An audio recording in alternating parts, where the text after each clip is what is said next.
এই যে আমরা মানুষ হিসেবে কোন একটা অবজেক্ট বা অপর একটা মানুষকে বা অপর একটা সিনারিওকে দেখে থাকি, এর কারণটা হচ্ছে ওই অবজেক্ট অথবা ওই কন্টেন্ট থেকে আমাদের চোখে লেন্স বরাবর আলোক রশ্মি আসে। ফিজিক্সের ল ওয়াইজ সে আলোক রশ্মি গুলো আমাদের চোখের কেন্দ্রবিন্দুতে যে সেন্টার পয়েন্টে যে মানে প্রতিসরণ হয়, আলোর প্রতিসরণ হয়। তো প্রতিসরণ হওয়ার পরে ওই যে অবজেক্টটা আছে, অবজেক্টটা একটা পূর্ণ অভ্যন্তরীণ প্রতিফলনের মতো অবজেক্টটা আমাদের ঠিক আমাদের চোখে আর কি ধারণ করে বা দেখা যায়। আর যে পার্টটা আসলে থেকে আলো আসে না, আলো রশ্মি আসে না, সেই পার্টটা হচ্ছে অন্ধকার। তো এই যে রাতের বেলা আমরা যদি রুমের বা বাসার লাইট অফ করে দিই, চারপাশে অন্ধকার হয়ে যায়, এই রিজনটা হচ্ছে আসলে বাইরের বা চারপাশে পরিবেশ থেকে, সারাউন্ডিং পরিবেশ থেকে আসলে কোনো ধরনের আলো আসতেছে। এই কারণেই আসলে আলোটা হচ্ছে মানে সরি ওই অবজেক্টটাকে আমরা অন্ধকার হিসেবে দেখি। তাহলে এখন হচ্ছে আমরা দেখবো যে কম্পিউটার গ্রাফিক্স এর ক্ষেত্রেও আমরা এরকম ইলিউশন তৈরি করতে পারি, যে আইদার এখানে একটা অন্ধকারের মতো একটা পরিবেশ অথবা এখানে একটা আলোর মতো পরিবেশ। আবার এরকম কিন্তু হয় যে আমাদের রুমের মাঝে কোথাও কোথাও যদি বড় রুম হয় তাহলে দেখা যায় যে more than one light source থাকে, একের বেশি লাইট সোর্স থাকে।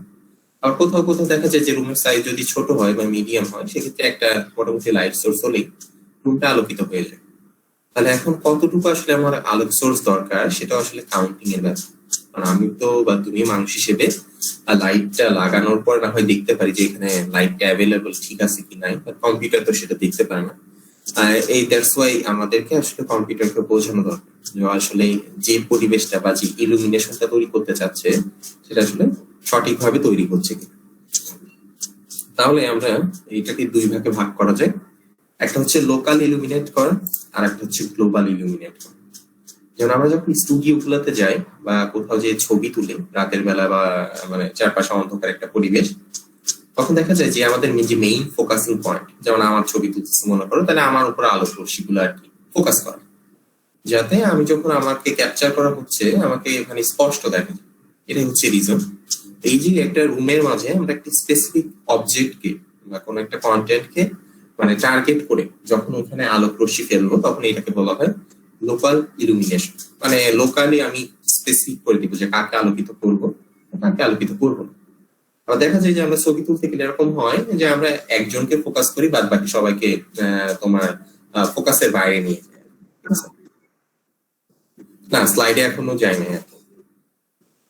তো যখন এরকম যাব তখন কিন্তু এই যে একজন ফোকাস হচ্ছে এবং পিছনের যে বাকিরা আছে তারা কিন্তু ফোকাসের বাইরে থেকে যাবে। এই যে যারা ফোকাসের বাইরে থেকে গেল তাদেরকে কিন্তু আসলে আমাদের মেইন কন্টেন্ট, এই রিজনটা হচ্ছে এটা। তো ওটাও কাইন্ড অফ একটা লোকাল ইলুমিনেশন। আর গ্লোবাল ইলুমিনেশনটা কিরকম? গ্লোবাল ইলুমিনেশন হচ্ছে কোন একটা রুমে যতগুলো অবজেক্ট বা মোটামুটি ম্যাক্সিমাম যত অবজেক্টকে কাভার করা যায় আমরা সবাইকে মোটামুটি সমানভাবে আলোকিত করার ট্রাই করব, সমানভাবে।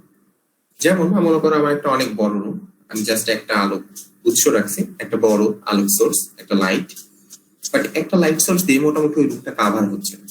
তখন আমি কিছু ট্রিকি উপায় অবলম্বন করতে পারি। তার মাঝে একটা হচ্ছে মিরর ইউজ করা, মানে আয়না যেগুলোকে বলা হয় মিরর। তবে যদি মিরর ইউজ করি, যেটা হবে যে মিররে যখন মেইন আলোক সোর্স থেকে আলোটা পড়বে, তখন মিরর নিজে হচ্ছে রিফ্লেক্ট করে বা প্রতিফলন করে। তো ও যেহেতু প্রতিফলন করতে পারে, তাহলে মিররের চারপাশে বা ওর ঠিক যে অপোজিট এরিয়া গুলো থাকবে ওগুলো কিন্তু আবার আলোকিত হয়ে যাবে। তার মানে আমি একটা আলোক সোর্স কি ইউজ করছি, সেটা দিয়ে যতটুকু পারি ততটুকু কাভার করলাম, আর বাকিটা কি করলাম, চারপাশে কিছু মিরর সেট করে সেই মিরর গুলোকে আমরা যদি জিওমেট্রিক্যালি সেট করি তাহলে দেখা যাবে যে পুরো রূপটা আলোকিত হয়ে যাবে। এরকমই কিন্তু এনভায়রনমেন্টাল ফ্রেন্ডলি ডিজাইন দেখা যায়। যেমন বাইরের দেশের অ্যাপলের যে এখন বর্তমান যে অ্যাকচুয়াল যে ওদের সদর দপ্তরটা, তো ওদের যে মেইন অফিসটা, ওদের মেইন অফিসটা হচ্ছে এরকম ইকো ফ্রেন্ডলি। মানে ওখান থেকে মানে মিনিমাম রিসোর্স ইউজ করে ম্যাক্সিমাম আউটপুট নিয়ে আসছে। দেখা গেছে যে একটা হিউজ একটা অনেক বড় এরিয়া, সেই হিউজ একটা বড় এরিয়াতে মাত্র একটাই লাইট সোর্স আছে, বাট পুরো এরিয়াটাই আসলে আলোকিত। কিভাবে?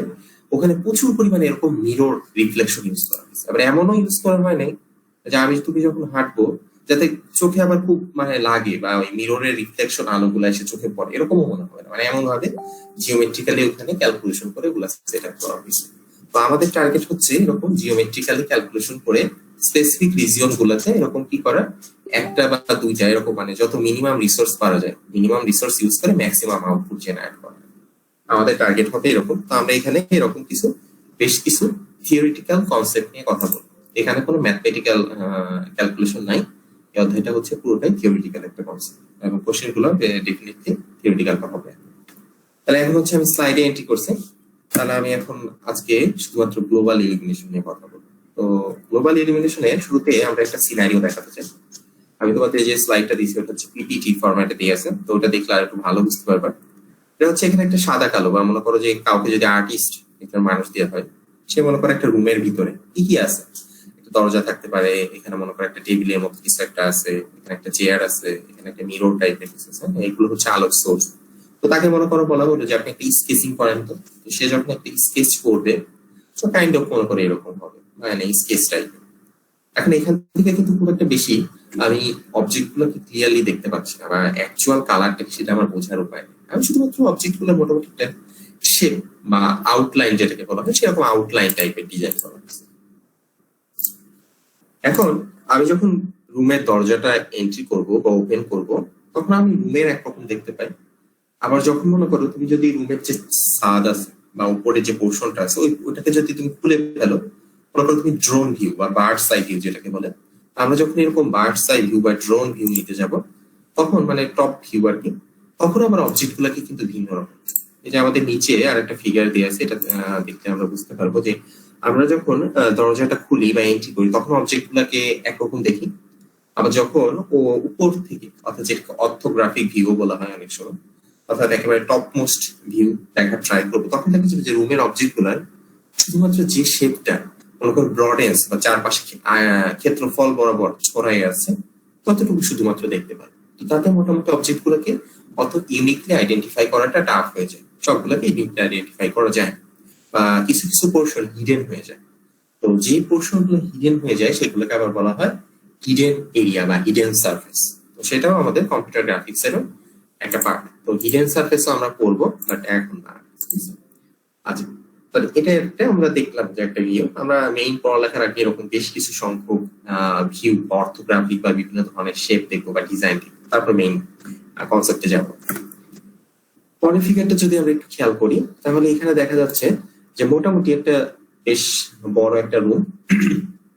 সেই রুমের ভিতরে বিভিন্ন অবজেক্ট আছে, যেমন এই যে ঝুলন্ত অবস্থায় একটা আলোক সোর্স আছে, দেয়ালের সাথে আরো দুইটা ডিফারেন্ট আলোক সোর্স আছে, এছাড়া এখানে একটা রিফ্লেক্টেড মিরর আছে, বিভিন্ন ধরনের বিভিন্ন অবজেক্ট আছে এই রুমে, যা যা থাকতে পারে, টিপট থাকতে পারে, ঠিক আছে, আর বিভিন্ন ধরনের পটস আছে। নিচে একটা ফ্লোরিশ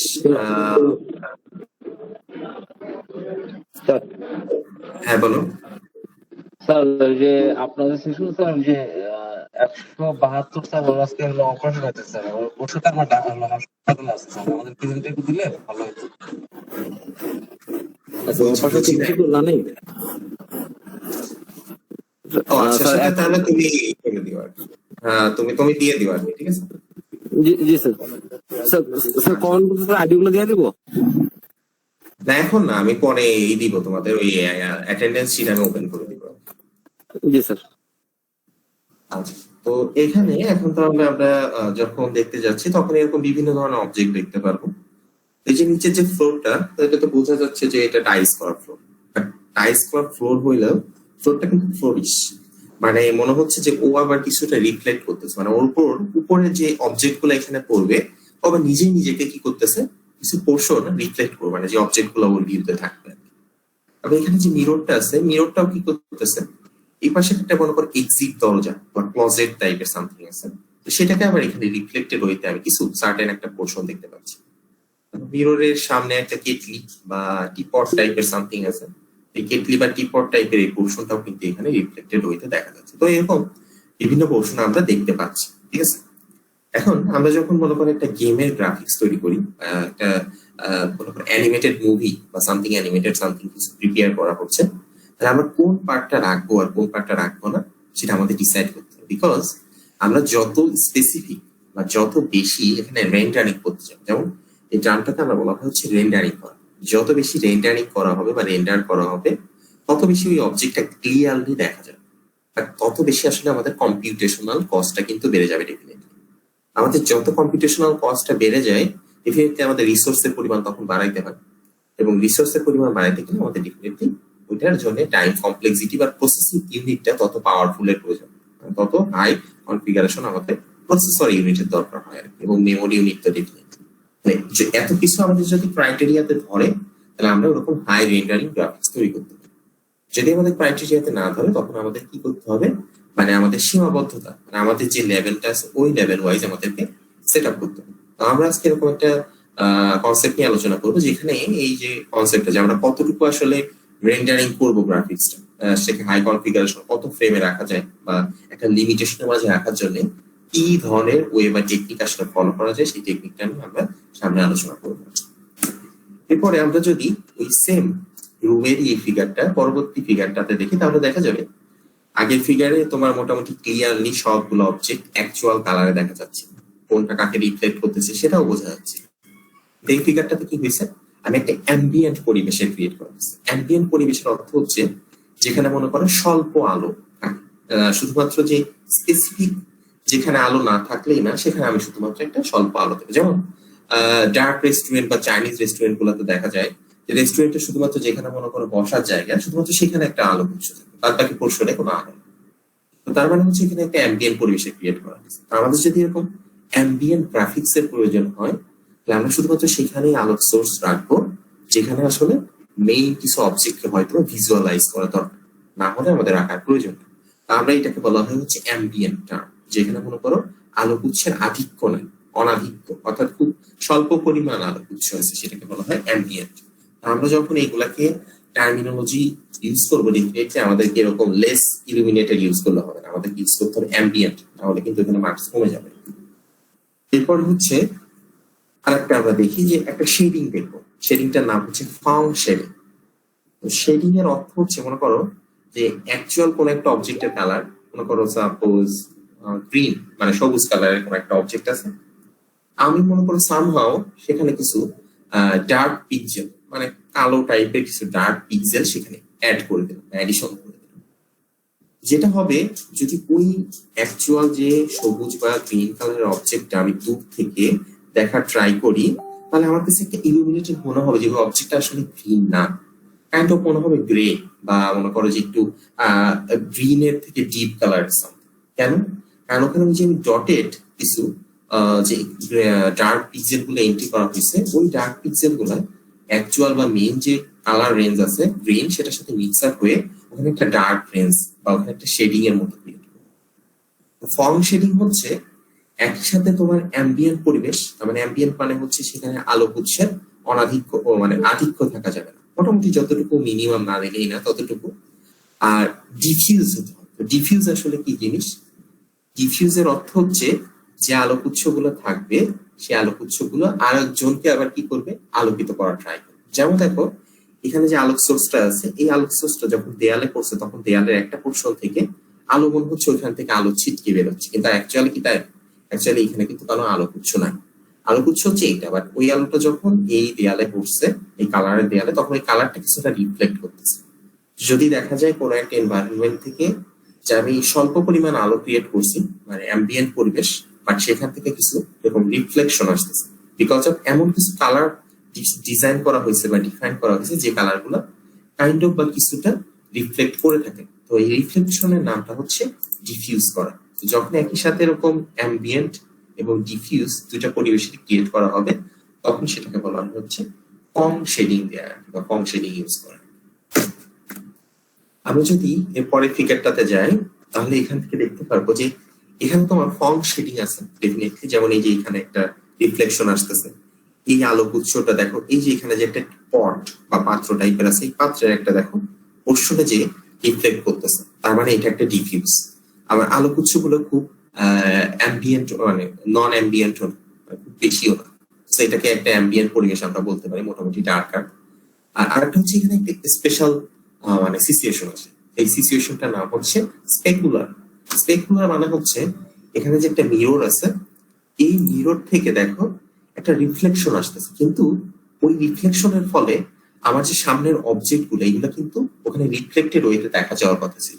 যেমন আমরা এই ফিগারটাতে দেখতে পাইছিলাম এখানে যে ক্লজেট বা সামনে যে কেটলি বা টিপট, এই পট গুলো রিফ্লেক্টেড হয়ে দেখা যাচ্ছে এই মিররটা। এটা আমরা যখন স্পেকুলার ইউজ হলো, তখন কিন্তু এখানে রিফ্লেকশন হচ্ছে, আলোটা দেখো রিফ্লেক্ট হচ্ছে এই যে পোর্শনটাতে, আর সামনের অবজেক্ট গুলো একটাও কিন্তু এখানে ভিজুয়ালি রিফ্লেক্টেড অবস্থায় আমি দেখতে পাচ্ছি।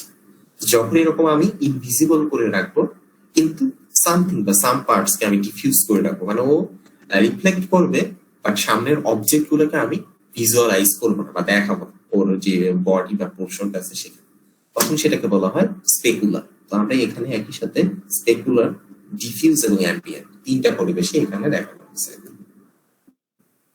এটা হচ্ছে আরেকটা শেডিং, ফ্ল্যাট শেডিং। তো ফ্ল্যাট শেডিং এর মানে হচ্ছে যেখানে অবজেক্টের যদি কোনো মনে করো যে বক্রতা বা কার্ভ বা এরকম কোনো যার উপর দিয়ে কোনো দাগ টাইপের কিছু গেছে, সেগুলো যদি স্পেসিফিক্যালি মানে শো করা হয় বা শেপের ক্ষেত্রে, তাহলে আমরা সেটাকে বলবো হচ্ছে ফ্ল্যাট শেডিং। যেমন আমরা যদি এটাকে একটু জুম ইন করি, তাহলে দেখবা যে এখানে যে অবজেক্ট গুলো আছে মনে হচ্ছে ভাঙা ভাঙা পিক্সেল, মনে হচ্ছে না যে এটা একটা এখানে হচ্ছে ফ্লোরিশ টাইপের কোনো কিছু নাই, মনে হচ্ছে যে এখানে কার্ভ কার্ভ টাইপের বা সার্টেন পোর্শন উঁচু, সার্টেন পোর্শন নিচু, এরকম পোর্শন আছে। এই ধরনের শেডিং বলা হয় ফ্ল্যাট শেডিং। তো ফ্ল্যাট শেডিং ক্রিয়েট করতে আমাদের খুব বেশি হাই রেন্ডারিং গ্রাফিক্স এর প্রয়োজন হয় না। আমরা দেখা যায় যে কম দামি যে মোবাইল গুলো, যেগুলো রেজলিউশন অনেক কম, পিক্সেল ডেন্সিটি অনেক কম, সেগুলোতে দেখা যায় এরকম ফ্ল্যাট শেডিং এর পরিমাণটা বেশি থাকে। যেমন আমরা যদি রাতের বেলার যে বাসা বাড়ি বা বিভিন্ন জায়গায় যে সিকিউরিটি ক্যামেরা গুলো থাকে, সেই সিকিউরিটি ক্যামেরার ভিডিও বা ভিডিও ফ্রেম গুলো অ্যানালাইজ করা যায়, ওগুলা গ্রাফিক্স বা মনে করো যে রেজলিউশন কম থাকায় ওগুলার যে ভিডিওটা ক্যাপচার হবে আমরা যখন কম্পিউটার স্ক্রিনে দেখতে যাব, ওগুলাকে কাইন্ড অফ এরকম ফ্ল্যাট শেডিং দেখা যায়। অর্থাৎ অ্যাকচুয়াল যে অবজেক্টটা মনে হবে যে অ্যাকচুয়াল অবজেক্টের সাথে কিছু নয়েজ চলে আসতেছে, যে একটা মানুষ হাঁটতেছে কিন্তু মানুষের মুখাবয়বটা আমি স্পেসিফিক ভাবে একেবারে ক্লিয়ারলি দেখতে পাবো না, মানে ভাঙা ভাঙা অবস্থায় মনে হয় মুখের সামনে কিছুটা কিছু কিছু পিক্সেল। এগুলো আবার একটা স্পেসিফিক নাম আছে। এই যে কারো যখন রাতের বেলা ছবি তোলা হয় বা ভিডিও করা হয়, তখন দেখা যায় যে ছবির সাথে কিছু মানে কালো এবং সাদা দুই ধরনের কিছু ডটেড ডটেড নোটেশন থাকে বা ডট ডট কিছু একটা থাকে, এটাকে বলা হয় সল্ট অ্যান্ড পিপার নয়েজ। মানে কম্পিউটার ইঞ্জিনিয়ারিং এর আমাদের কম্পিউটার গ্রাফিক্স এর ভাষায় এটাকে বলা হয় সল্ট অ্যান্ড পিপার নয়েজ। তো এই সল্ট অ্যান্ড পিপার নয়েজ কে আবার মানে রিমুভ করার টেকনিক আছে, ঠিক আছে। আবার আরো কিছু এরকম নয়েজ আছে, যেমন গাউসিয়ান নয়েজ, ঠিক আছে। গাউসিয়ান নয়েজ মানে হচ্ছে মনে করো যেটা বেল শেপ থাকার কথা সেটা বেল শেপ না থেকে মনে করো যদি নিচে নেমে যায় বা উপরে নেমে যায়, তখন এরকম বলা হয় গাউসিয়ান নয়েজ। এরকম বিভিন্ন ধরনের আসলে নয়েজ আছে, ওটা আমাদের আসলে আলোচনার বিষয় না। তো এখানে যে ফ্ল্যাট শেডিং এর ক্ষেত্রে অবজেক্টের অ্যাকচুয়াল শেপ না দেখে আমি যে ভাঙা ভাঙা গ্রাফিক্স দেখতেছি, এটাকে আমরা বলি ফ্ল্যাট শেডিং। তো এখানে আমাদের কম পরিমাণ পিক্সেল লাগে এবং প্রসেসিং ইউনিটটাও মানে মিডিয়াম হইলেই চলে। আমার তোমার যেরকম কারেন্ট প্রোগ্রামিং পিসি গুলো আছে সেগুলাই না, এগুলাকে প্রডিউস বা প্রসেস করার জন্য। এবার হচ্ছে আমরা আরেকটা শেডিং দেখবো, শেডিংটার নাম হচ্ছে গোরাট শেডিং। এই শেডিংটার নাম হচ্ছে গোরাট শেডিং। গোরাট শেডিং এর পার্থক্যটা কোথায়? গোরাট শেডিং এর পার্থক্যটা হচ্ছে দেখো অবজেক্ট গুলা কিন্তু এখন আর ভাঙা ভাঙা না। আমরা যদি আরেকটু জুম ইন করি তাহলে দেখবা যে আগে গ্রাফিক্সটা যতটা মানে কার্ভ টাইপের বা ভাঙা ভাঙা মনে হচ্ছিল, এখানে মনে হচ্ছে যে অতটা ভাঙা না, মোটামুটি এটার একটা শেপটা অ্যাকচুয়ালি বোঝা যাচ্ছে। বাট একটা পার্থক্য আছে, পার্থক্য হচ্ছে এই একটা হচ্ছে ভাঙা ভাঙা, সেই গ্রাফিক্সটা নাই, অর্থাৎ পিক্সেল ডেন্সিটি এখানে বেড়ে গেছে। আর দ্বিতীয় কথা হচ্ছে এখানে দেখো এই যে গ্লাসটা বা মিররটা, সেই মিররের রিফ্লেকশন রেট কিন্তু কমে গেছে। তো যখন আমরা তোমার ফ্ল্যাট শেডিং ইউজ করি তখন রিফ্লেকশনটা হাই থাকে, বাট যখন আমরা গোরাট শেডিং ইউজ করি তখন কিন্তু রিফ্লেকশন রেটটা লোয়ার থাকে। যেমন দেখো এখানে যখন এই যে লাইটটা রিফ্লেক্ট হচ্ছে এই পটের উপরে, তখন আগের থেকে কম রিফ্লেক্টেড হচ্ছে আর কি। আর পরিবেশটা আগে যেরকম ছিল অ্যাম্বিয়েন্ট বা আলোক উৎসগুলো যেরকম লো লেভেল ছিল, এখানেও কিন্তু অ্যাম্বিয়েন্ট পরিবেশ এবং কিছুটা ডিফিউজ তো করতেছে, যে হালকা পাতলা যে রিফ্লেক্ট করতেছে এটা হচ্ছে ডিফিউজ টাইপ আছে, ঠিক আছে। তো আমরা এই ধরনের শেডিং বলা হয় গোরাট শেডিং আর কি।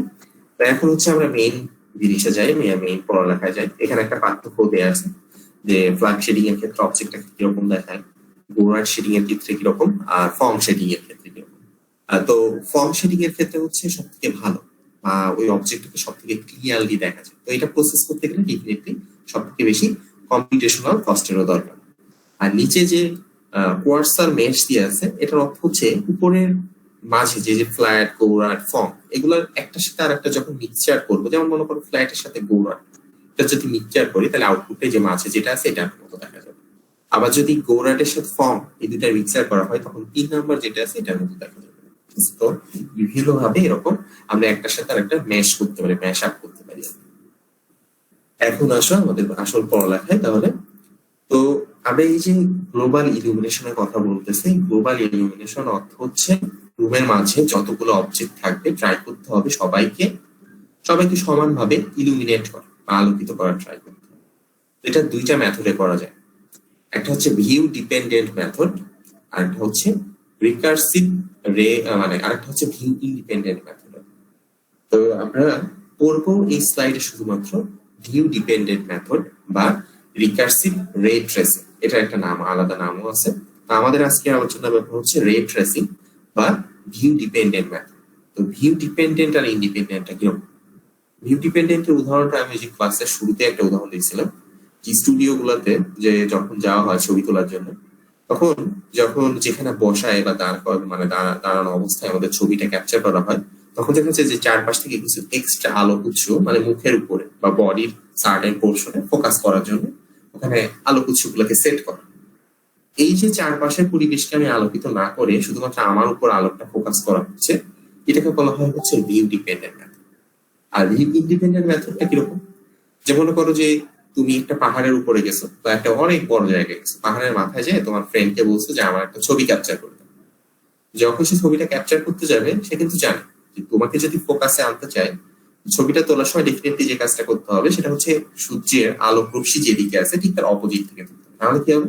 সূর্যের আলোক রশ্মি তোমার লেন্সের ভিতর দিয়ে ফোকাস বিন্দু দিয়ে যে তোমার ছবির মুখটা না দেখা যায়, ওখানে দেখা যায় যে ব্ল্যাক স্ক্রিন চলে আসছে। যেমন মনে করো আমরা যখন বিচ বা সমুদ্রের ধারে যাই, তো সকাল বা বিকালের দিকে সূর্যটা কি হয়, মানে বিচের অপোজিট দিকে থাকে। আমরা যদি ওই দিকেই করে যদি ছবি তুলি তাহলে যেটা হয় এবার যে তোমাকে একটা ওখানে মানে অ্যাকচুয়াল বা তোমার শেপটা দেখা যাবে, মানে তোমার জাস্ট আউটলাইনের মতো পোর্শনটা দেখা যাবে। এই যে আমরা যখন ইন্ডিপেন্ডেন্ট মেথডে তোমার যদি প্রয়োজন হয় যে তুমি এনভায়রনমেন্টটাকে ক্যাপচার করো, ওকে ফাইন, তাহলে তুমি এনভায়রনমেন্টটা করলে তুমি মানে সূর্যের আলোর দিকেই করো, কোনো প্রবলেম।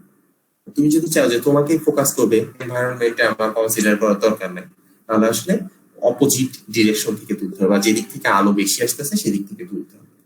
তো যখন একটা লার্জ প্লেসে আমরা সিনারিওটা বা ভিউটা দেখাই তখন হচ্ছে সেটা ভিউ ইন্ডিপেন্ডেন্ট মেথড।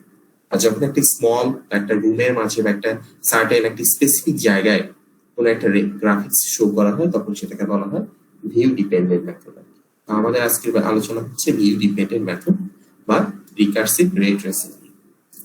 রে ট্রেসিং এর অর্থ হচ্ছে আমরা সবাই রে ট্রেসিং এর একটা কমন উদাহরণ জানি বা সবাই দেখছি, সেটা হচ্ছে আমরা যখন এই যে ক্লাসগুলো করতে যাই কম্পিউটারে আমাদের দেখা যায় যে তোমার আমি যখন স্লাইডটা ওপেন করি স্লাইডটাই বড় করে যাতে ক্লাসের সবাই দেখতে পারে, এই জন্য আমরা কি করি সেটাকে আমরা একটা প্রজেক্টরে প্রজেক্ট করি।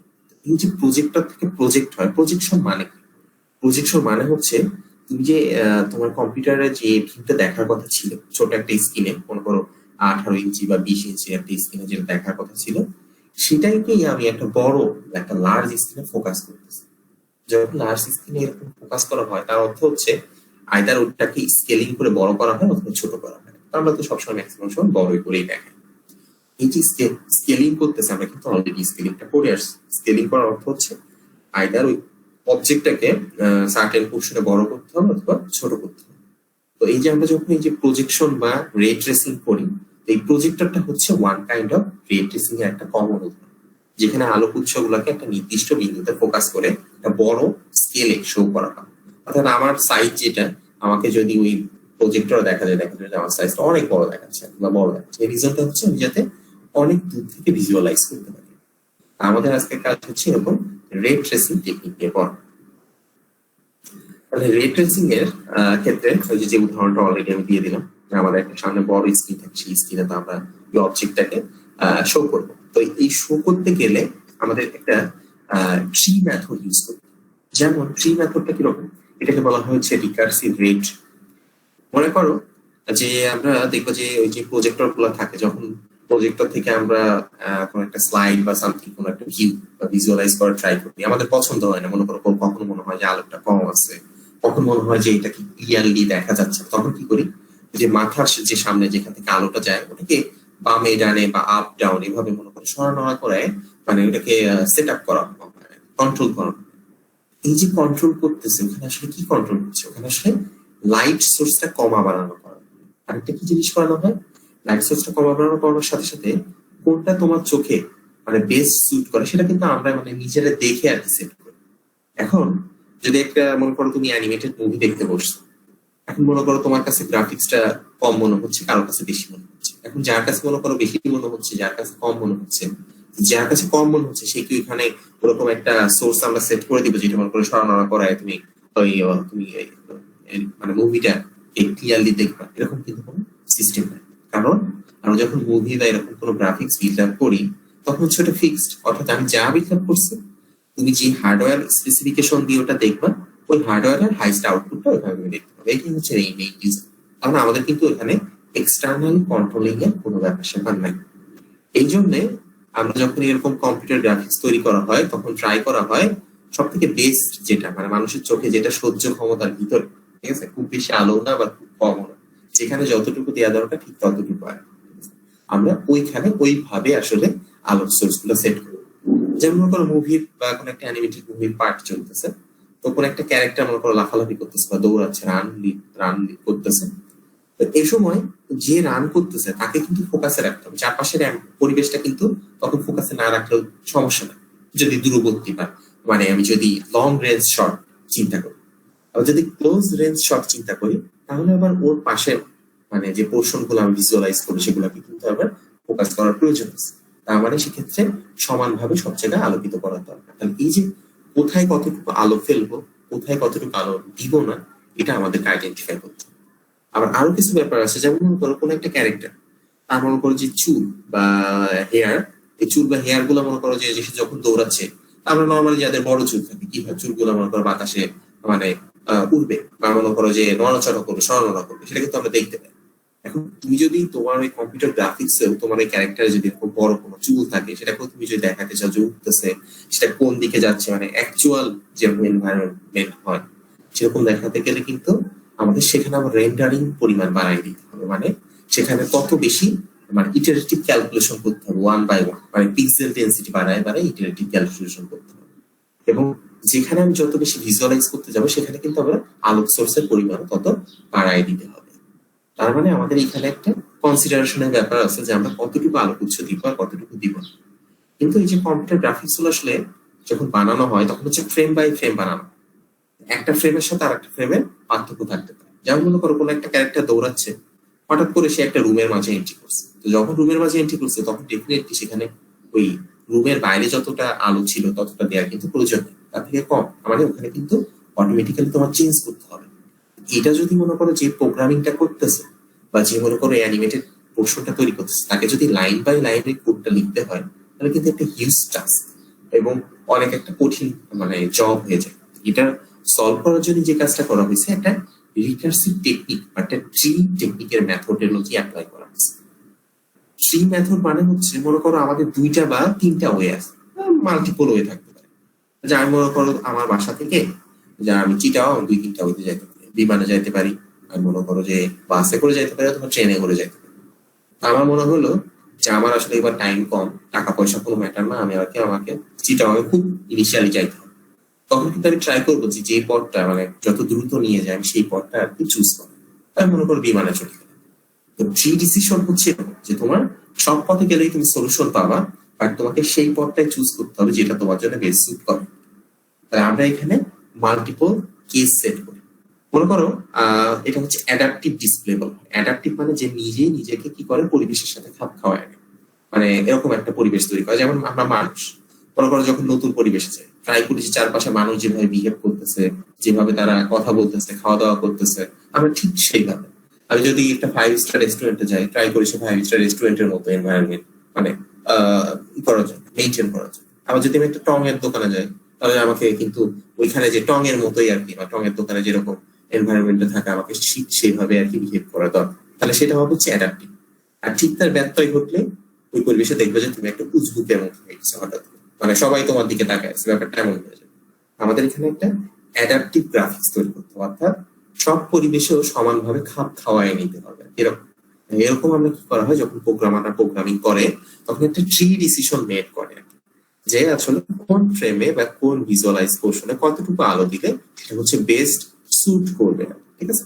তো এরকম কি করা হয়, কিছু কেস ডিজাইন করা, হ্যাঁ, কারণ আমরা তো আর মনে করো 1 by 1 এত টেস্ট করার উপায় নেই, তো কিছু কেস ডিজাইন করা হয় যে কোনটা ভালো গ্রাফিক্স কোন সিচুয়েশন, যেখানে মনে করো অনেক অবজেক্ট আছে বাট তোমাকে একটা অবজেক্টে ফোকাস করতে হবে, সেক্ষেত্রে তোমার আলোকের পরিমাণটা কতটুকু হলে ভালো। তাহলে আমরা মনে করি একটাকে ভালো একটাকে খারাপ দিলাম, একটাকে মিডিয়াম দিলাম, তিনটা এরকম কেস দিয়ে দিলাম। আবার মনে করো যেখানে মনে করো একটা লং রেঞ্জ শট, অনেক দূরে পাহাড় থেকে দেখাচ্ছি একটা মানুষ উপর থেকে নিচে নামতেছে, সেক্ষেত্রে আসলে অবজেক্টের ওখানে ভিজুয়ালাইজের জন্য কতটুকু আলো দিলে ভালো বা গ্রাফিক্স এর পরিমাণ কতটুকু দিলে খারাপ হবে, এরকম কেসগুলো এরকম মনে করো সিনারিও ওয়াইজ সেট করা। তারপর ওই কেসগুলোকে কম্পিউটার প্রোগ্রামকে লার্ন করানো বা ওকে শেখানো, তার উপর ডিপেন্ড করে পরবর্তীতে যখন এরকম নতুন সিনারিও বা নতুন সিচুয়েশন আসে তখন ওইখান থেকে ও ডিসাইড করে। কিভাবে ডিসাইড করে, মনে করো কিছু করে ক্যান্সেল কিছু করে ভালো। ও যদি দেখে যেখানে একটা অবজেক্টটা মনে করো ক্লোজ শটে আসতেছে, আর ও ফাইন্ড আউট করে যে আমি ওকে যে ক্লোজ শর্ট গুলা দিয়ে ওকে লার্ন করাইছিলাম বা শেখাইছিলাম সেই ডাটা সেট গুলা থেকে আসলে কোনটাকে ভালো করছিলাম এবং সেক্ষেত্রে আলোকের পরিমাণটা কত ছিল। মনে করো যে একটা দূর থেকে একটা কাছে আসতেছে, তো দূরের থেকে যদি আলোকের পরিমাণ 0.3 থাকে, 0.3 লেভেলে থাকে, তাহলে কাছে আসলে মনে করো আলোক লেভেল বাড়াতে হবে। মানে এভাবে আমি টেস্ট কেস সেট করে দিচ্ছি। তাহলে ও যেটা করবে অ্যাডাপটিভলি যখন কাছে চলে আসবে তখন ওই অবজেক্টটাকে অটোমেটিক্যালি 1 by 1 বাড়াতে থাকবে। আপনি বাড়াবে এমন না যে 0.3 থেকে ডিরেক্টলি লাভতে 0.7, ঠিক সেভাবে না। মানে যত কাছে আর ধীরে ধীরে আসতে থাকবে তত আলোক উৎসের ওই ফোকাস লেন্থ গুলা বা লেভেল গুলা বাড়াতে থাকবে, লেভেলিং করতে থাকবে। 0.4, 0.5, 0.6 থেকে করতে করতে বেস্ট কেস পর্যন্ত যা ছিল সেই পর্যন্ত আর কি নিয়ে আসবে, 0.7 পর্যন্ত। তারপরে আবার যদি 0.7 থেকে আমি একটা ডার্কার রুমে ঢুকে যাই, সাথে সাথে কিন্তু আবার ধীরে ধীরে কমায় ফেলবে। এই যে কমানো বাড়ানো, এটা হচ্ছে অ্যাডাপটিভ ওয়েতে হবে, অর্থাৎ ও একটা ডিসিশন ট্রি করে ডিসাইড করবে যে আসলে এখন 0.3 নেবো নাকি 0.5 নেবো। তো 0.3 যদি নিই তাহলে চিন্তা করবো 0.3 তো অনেক দূরের শট, কিন্তু এটা তো কাছের শট, তাহলে এটাকে ক্যান্সেল করো, আমি এখন 0.5টা নিই। আবার যখন 0.5 এ আছে আবার একটা ডার্কার পোর্শনে ঢুকতেছে, তখন বুঝবে যে আমি তো এখন 0.5 আছে, তাহলে এটাকে ক্যান্সেল করি আর একটা নোডে চলে যায় যেটাকে 0.5 থেকে কম, অর্থাৎ ডার্কার পোর্শনে গেলে যেরকম 0.01 বা মনে করো 0.001 এই টাইপের আর কি, তখন এইভাবেও লেভেল গুলো সেট করে। এখানে যে আমরা L1 নামে যে টার্মস গুলো দেখতেছি এগুলো হচ্ছে লাইটিং লেভেল, আর এই যে T1 এটা হচ্ছে টাইমার। মানে মনে করো এই পয়েন্ট থেকে এই পয়েন্টে, অর্থাৎ L1 পয়েন্ট থেকে L3 পয়েন্টে যখন যাচ্ছে, মনে করো L1টা মনে করো যে অনেক কাছে, এখানে আমি অনেক ভিজুয়ালাইজ করছি, এখানে লাইটের পরিমাণ অনেক বেশি। L3টা মনে করো একটা লং রেঞ্জ শট, তাহলে যখন এই যে টাইমের সাথে সাথে L3 দিকে ওই ক্যারেক্টারটা আগায় যাচ্ছে তখন আমি গ্র্যাজুয়ালি কি করব, লাইটিং লেভেলটা বা ওইখানে লাইটিং যে এলিমিনেশন কন্ডিশনটা ধীরে ধীরে কমাবো অ্যাডাপটিভ ওয়ে, মানে ওই প্রোগ্রামটা নিজেই কমায় দিবে, ঠিক আছে। এবং এই যে প্রসেসটা এটা কিন্তু রিকার্সিভ, মানে বারবার হবে। ও যদি আবার ফেরত আসে, মনে করো L3 পয়েন্ট থেকে L1 পয়েন্টে আবার ফেরত আসে, তখন কিন্তু আবার ধীরে ধীরে কি করতে হবে, লাইটিং লেভেলটা বাড়াতে হবে। কেন? কারণ এটা তো ক্লোজ শর্ট। এইভাবে আমরা কিন্তু 1 by 1 এইভাবে রিকার্সিভ রেট্রি ইমপ্লিমেন্ট করব। তো এই যে আমাদের যে প্রজেক্টর গুলো থাকে এই প্রজেক্টর গুলোতেও এই ধরনের সার্টেন কন্ডিশন মানে প্রি ডিফাইন করা আছে, যে ওই প্রজেক্টরটা বামে ঘোরালে ওখানে কতটুকু লাইট দিবে, ডানে ঘোরালে কতটুকু লাইট দিবে, কিন্তু এটা কি, এটা অটোমেটিক, ওটাকে আমাদের ম্যানুয়ালি কন্ট্রোল করতে হবে। কিন্তু কম্পিউটার গ্রাফিক্স বা এরকম মুভি বা যে হচ্ছে অ্যানিমেটেড পোর্শন গুলো থাকে সেখানে ওই প্রোগ্রামটা যখন রান করবে তখন অটোমেটিক্যালি নিজেই অ্যাডাপ্ট করবে প্রি ডিফাইন্ড কিছু কন্ডিশন, যেগুলো আমি অলরেডি ওকে লার্ন করাইছি বা শেখাইছি যে কোন কন্ডিশনে কোনটা বেটার হবে, এই ওয়েতে আর কি লার্ন করে থাকে।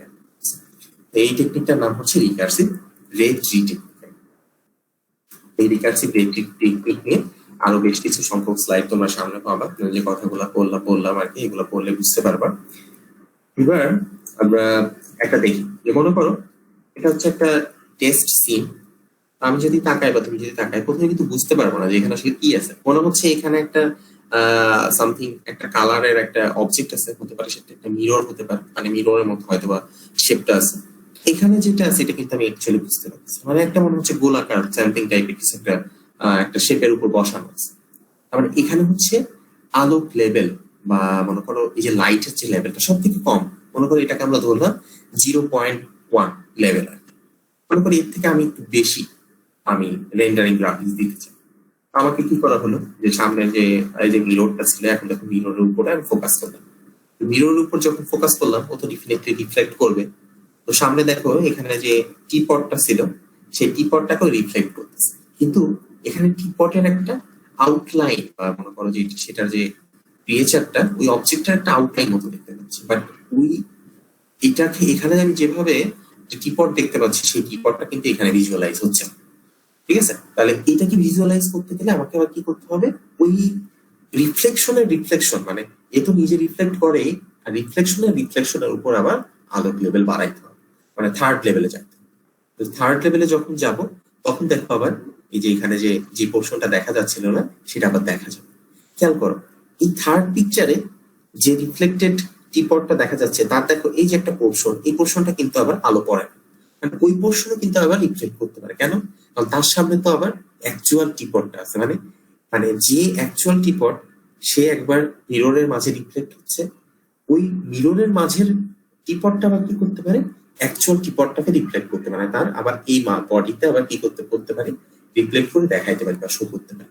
তো মনে করো সেটাও আমি দেখাতে চাই, তখন 4 নাম্বার পিকচারে যায় দেখো কি হলো, যে রুমে যদি কিনা একটা আলোক উৎস লাইট সোর্স থাকে, মনে করো সেটা ওই যে উপরে আমাদের যে ছাদ থাকে সেই ছাদ থেকে বা সিলিং থেকে নিয়ে আসা, তাহলে সেই সিলিং এর পোর্শনটা আমরা কিন্তু এখানে রিফ্লেক্টেড হইতে দেখতে পাই। এটা হচ্ছে নেক্সট লেভেলের আর কি মনে করো গ্রাফিক্স বা রেন্ডার। তারপরের লেভেলের রেন্ডারিং করতে গেলে কি হবে দেখো, এখন এই পিছনে যে ক্লজেট ছিল সেই ক্লজেটটা এখন ভিজুয়ালাইজ হয়ে যাচ্ছে, প্লাস সামনে যে এই যে টিপটটা, এই টিপটটা এখানে সার্টেন পোর্শন ছোট্ট একটা বিন্দুর মতো হইলেও আর কি এখানে দেখা যাবে। আর 1 বাই 1 যত লেভেল বাড়াবো তত আসলে ইলুমিনেশন বা ওই গ্রাফিক্সটা তত ভিজুয়ালাইজ হয়ে যাবে। কিন্তু এইভাবে যদি লাইটটা ইনফাইনাইটলি বাড়াইতে থাকি তখনও কিন্তু আলটিমেটলি খুব একটা ভালো রেজাল্ট দিবে না। ওই যে বলছি অ্যাডাপটিভ, মানে চোখে তো আবার সহ্য ক্ষমতা করতে হবে। তাহলে আমরা যদি ভাবে 1 বাই 1 লেভেল বাড়াতে থাকি তত আসলে তত স্পেসিফিক ওয়েতে দেখা যাবে। যেমন এর পরের ছবিতে দেখো আরো স্পেসিফিক দেখা যাচ্ছে, তারপরের ছবিতে আরো স্পেসিফিক দেখা যাবে। এভাবে বাড়াতে বাড়াতে যদি এরকম কন্ডিশনে আমরা চলে যাই যেখানে আলোক উৎস এতই বেশি, এটা যে একটা টিপট এবং এটা যে একটা শেপ আছে সেটা না মনে হবে যে এটা একটা মনে করো কাঁচের কোনো একটা অবজেক্ট, যে এতই স্বচ্ছ করে ফেলছে রিফ্লেক্টেড যে এটা একটা কাঁচের টিপট বানিয়ে ফেলছে, কিন্তু মনে করো এটা একটা অ্যালুমিনিয়াম টিপট। আসলে এত রেন্ডারিং করা যাবে না বা আলোক উৎসের পরিমাণ বাড়ানো যাবে না, যেটা আসলে আমাদের গ্রাফিক্স এর আউটপুট থেকে খুব বেশি বেশি হয়ে যাবে, আমাদের লেভেলের বাইরে চলে যাবে। ঠিক আছে, তো যে একেবারে ট্রান্সমিশন করে ফেলতেছে, যা আসছে সব রিফ্লেক্ট করে দিচ্ছে কাইন্ড অফ সাদা আলোর মতো। সাদা আলো কি করে, ওখানে তুমি যে কালারই দাও না কেন সবাইকে রিফ্লেক্ট করে দেয়। আর ব্ল্যাক কালার কি করে, যে আলোই দাও না কেন সবাইকে শোষণ করে নেয়। ঠিক আছে, তো এত বেশিও করা যাবে। কিভাবে হচ্ছে আমরা ট্রি লেভেলটা সেট করি, আর এখানে যে সেই ট্রি লেভেলের ভ্যালু গুলা দিয়ে একটা এক্সাম্পল দেওয়া আছে। মনে করো এটা লাইট সোর্স 3, এই 3 সোর্সে কাইন্ড অফ মনে করো যে তোমার 0.3 লেভেলের আলো দরকার। তো তুমি যখন ক্লোজলি L1 লেভেলে আসবে তখন কি করব, L1 লেভেলের আলোটা হবে হচ্ছে এই L3 লেভেলের আলো প্লাস এই পিছনের L2 লেভেলের আলো। কারণ L2 লেভেলে ছিল হচ্ছে 0.2 একক আর L3 মনে করো ছিল হচ্ছে 0.3 একক। তাহলে যখন ওই অবজেক্টটা L1 লেভেলে আসবে বা এই পয়েন্টে আসবে ক্লোজ ভিউতে, তখন আমি যে কাজটা করবো এই 0.3 প্লাস 0.2 এই লেভেলে আলোটা নিয়ে আসবো, অর্থাৎ প্লাস মানে 0.5 লেভেলে নিয়ে আসবো। আবার তুমি যদি চাও এটাকে মাল্টিপ্লাইড ওয়েতে নিয়ে যেতে, যেমন এখানে নেওয়া হয়েছে যে 0.3 ইন্টু 0.2, তাহলে আমি ওইটাকে যদি প্রিডিফাইন্ড কন্ডিশন হিসেবে দিই তাহলে আমাকে এখানে মাল্টিপল করে অর্থাৎ 0.6 লেভেলে নিয়ে যায়। আবার এটাকে মনে করো যদি 0.2 ইন্টু 2 হয় তাহলে 0.2 ইন্টু 2 দিলে 0.4 লেভেলে নিয়ে যাবে। তো এটাকে আমাদের প্রিডিফাইন্ড বা আমরা যারা প্রোগ্রামিং করবো তার আগে থেকে এরকম সেট করে দিতে হবে যে আমরা আসলে ক্লোজ ভিউতে কত, তারপর লং রেঞ্জ শটে কত, ক্লোজ ভিউতে যদি আমি অ্যাম্বিয়েন্ট পরিবেশ রাখতে চাই তাহলে কত, যদি ডিফিউশন রাখতে চাই তাহলে কত, ক্লোজ ভিউতে মনে করো যদি ফং শেডিং রাখতে চাই তাহলে কত। এইভাবে 1 বাই 1 এক একটা পোর্শনের জন্য তোমাকে বেস্ট কেস, ওয়ার্স্ট কেস আর এভারেজ কেস সেট করে দিতে হবে। তারপরে ও কি করতে পারবে, এই প্রোগ্রামটা ওর ওয়েতে অ্যাডাপটিভ ওয়েতে ট্রি জেনারেট করে যেটা বেস্ট সেটাই আর কি সিলেক্ট করে থাকে, আমাদেরকে আর কন্ট্রোল করতে বা ম্যানুয়ালি কিছু সেটিং করতে হবে না। এটা হচ্ছে আমাদের ছিল গ্লোবাল ইলিমিনেশনের পার্ট। তো গ্লোবাল ইলিমিনেশন এই স্লাইডটা ছোট, তোমরা ডেফিনেটলি এটা দেখবা। স্লাইডটা শুধু দেখার জন্য না, এটা কাজও আছে। যেমন আমাদের মোটামুটি আমাদের আর সামনে 2 উইক মতো ক্লাস আছে আমাদের প্রিভিয়াস শিডিউল ওয়াইজ। তো আমাদের নেক্সট উইকের যে আহ, বুধবার সরি বৃহস্পতিবার থার্সডে আছে 18 মার্চ। 18 মার্চে তোমাদের এই স্লাইডটার উপরে এই যে গ্লোবাল ইলুমিনেশন, এই গ্লোবাল ইলুমিনেশনের উপর হচ্ছে সিটি হবে 5 মার্চের রিটেন। তো আমি সিটিটা সেট করে দিলে তোমরা তোমাদের সুইটেবল টাইমে আর কি আপলোড করে দিবে। টাইমটা বাড়ায় দিব 3-4 ঘন্টার জন্য, যখন যা সুইটেবল টাইম হবে তখন সে আপলোড করে দিবে। তো আমরা 18 তারিখে এটার উপর সিটি দিব, মনে থাকে যেন। তো এটার উপর জাস্ট সিঙ্গেল একটাই কোশ্চেন হবে 5 মার্কসের। তো আমাদের এখানে মেইন ফোকাস কিন্তু যে রে ট্রেসিং কনসেপ্ট।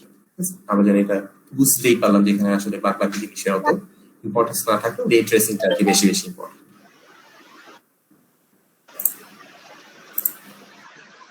স্যার শাসদিন বলো। সিটিটা 18 তারিখ না নিয়ে 21 তারিখ নেওয়া যায়? 21 তারিখ হচ্ছে রোববার, হ্যাঁ নিতে পারো, কিন্তু আমাদের আসলে আরো কাজ আছে। এরপরে আমি যে শিডিউল দিব দেখবা যে এরপরে তোমার মাথা নষ্ট হয়ে যাবে। আসলে আমাদের ল্যাবের যে শিডিউল আসতেছে 38 আমি অলরেডি ক্লিয়ার করে দিয়েছি, তো শিডিউলটা তোমাদেরও দেওয়া হবে। কেন 18 তারিখে দিচ্ছি সেটা বুঝতে পারবে আসলে। তো সেটা 18টাও স্যার 19 তারিখে আমার দাদুর হচ্ছে মিলাদ আছে, যার জন্য আমরা বাড়িতে থাকবো। তো আর হচ্ছে একটু মানে একটু বড় করে অ্যারেঞ্জ করা হয়েছে, যার জন্য মানে পরীক্ষা দিতে একটু সমস্যা হবে। আপনি যদি 21 তারিখে দেন তাহলে আমার জন্য একটু ভালো হয়। আচ্ছা দেখো, ঠিক আছে, আমরা সেটাই না হয় যাবো। আমরা আগে ল্যাবের শিডিউলিং করি, তারপরে যেটা ম্যাচ হয় তারপরে সেটাই হচ্ছে আমাদের বেস্ট, আমরা যাবো, ঠিক আছে। আচ্ছা, তো আমরা এখন ল্যাবের শিডিউলে যাবো আর কি। তো ল্যাবের শিডিউলে আগে আমি তো বলছিলাম যে আজকে তোমাদের একটা প্রজেক্ট শোকেস করবো, যে টাইপের প্রজেক্ট তোমাদেরকেও আসলে বিল্ড করতে হবে। তো আমি এখন হচ্ছে ল্যাবের প্রজেক্ট আগে শোকেস করি, যে কিরকম আসলে এখানে প্রজেক্ট করতে হবে বা কিরকম কাজ করতে হবে। তো আমি যে কাজটা দেখাবো এটা হচ্ছে আমি তোমাদেরকে যে ধরনের অ্যালগোরিদম গুলো আসলে ইমপ্লিমেন্ট করা দেখাইছি সেই ধরনের ইমপ্লিমেন্ট গুলারই মার্কস করে আমি একটা কাজ করছি, ঠিক আছে। তোমরা ইচ্ছা করলে এই টাইপের কাজ করতে পারো। তো তোমাদেরকে প্রত্যেককে ইন্ডিভিজুয়ালি এরকম কাজ করতে হবে। এরকম কাজের উপরে 20 মার্কস কিন্তু করা আছে, ডিজাইন করা আছে আমাদের বুঝতে হবে, ঠিক আছে। আমি এখন সেই কাজটাতেই আমি এখন যাবো আর কি, ঠিক আছে। তো আমি এখন কাজটার জন্য একটু ওপেন করবো আমার প্রজেক্টটা। প্রথমে আমি একটু ভিউ করাইনি যে এখানে আমি কি করছি, কিভাবে করছি, কোন টাইপের অ্যালগরিদম ইউজ করছি। আচ্ছা, প্রজেক্টটার নাম দিয়েছিলাম আমি রোলিং বল, সেটা যাই হোক। আচ্ছা, আপনি আসবেন। আচ্ছা, প্রথমে আমি একটু দেখাই যে প্রজেক্টটা কিরকম, তারপরে আমি মেইন ব্যাকএন্ড কোডিং এ যাচ্ছি আর কি, ঠিক আছে। তো প্রজেক্টটা এটা হচ্ছে একটা ইলুমিনেশন, ঠিক আছে, একটা কাইন্ড অফ একটা ইলুমিনেশন। যে একটা মানুষের মতো এখানে একটা শেপ আছে, বা মনে করে একটা ক্যারেক্টার মতো সামথিং একটা শেপ আছে। সেই শেপের মাথার উপরে সে মনে করে একটা ছাতা ধরে আছে, আর চারপাশ থেকে এমন মনে হচ্ছে যে এখানে একটা বিজলি চমকানো বা থান্ডার স্টর্মের মতো হচ্ছে, ঠিক আছে, থান্ডার স্টর্মের মতো হচ্ছে। আর চারপাশ থেকে মনে হচ্ছে যে বৃষ্টি পড়তেছে, কাইন্ড অফ এরকম মনে হচ্ছে, ইলিউশনের মতো। তো এটা হচ্ছে ডাইনামিক গ্রাফিক্স।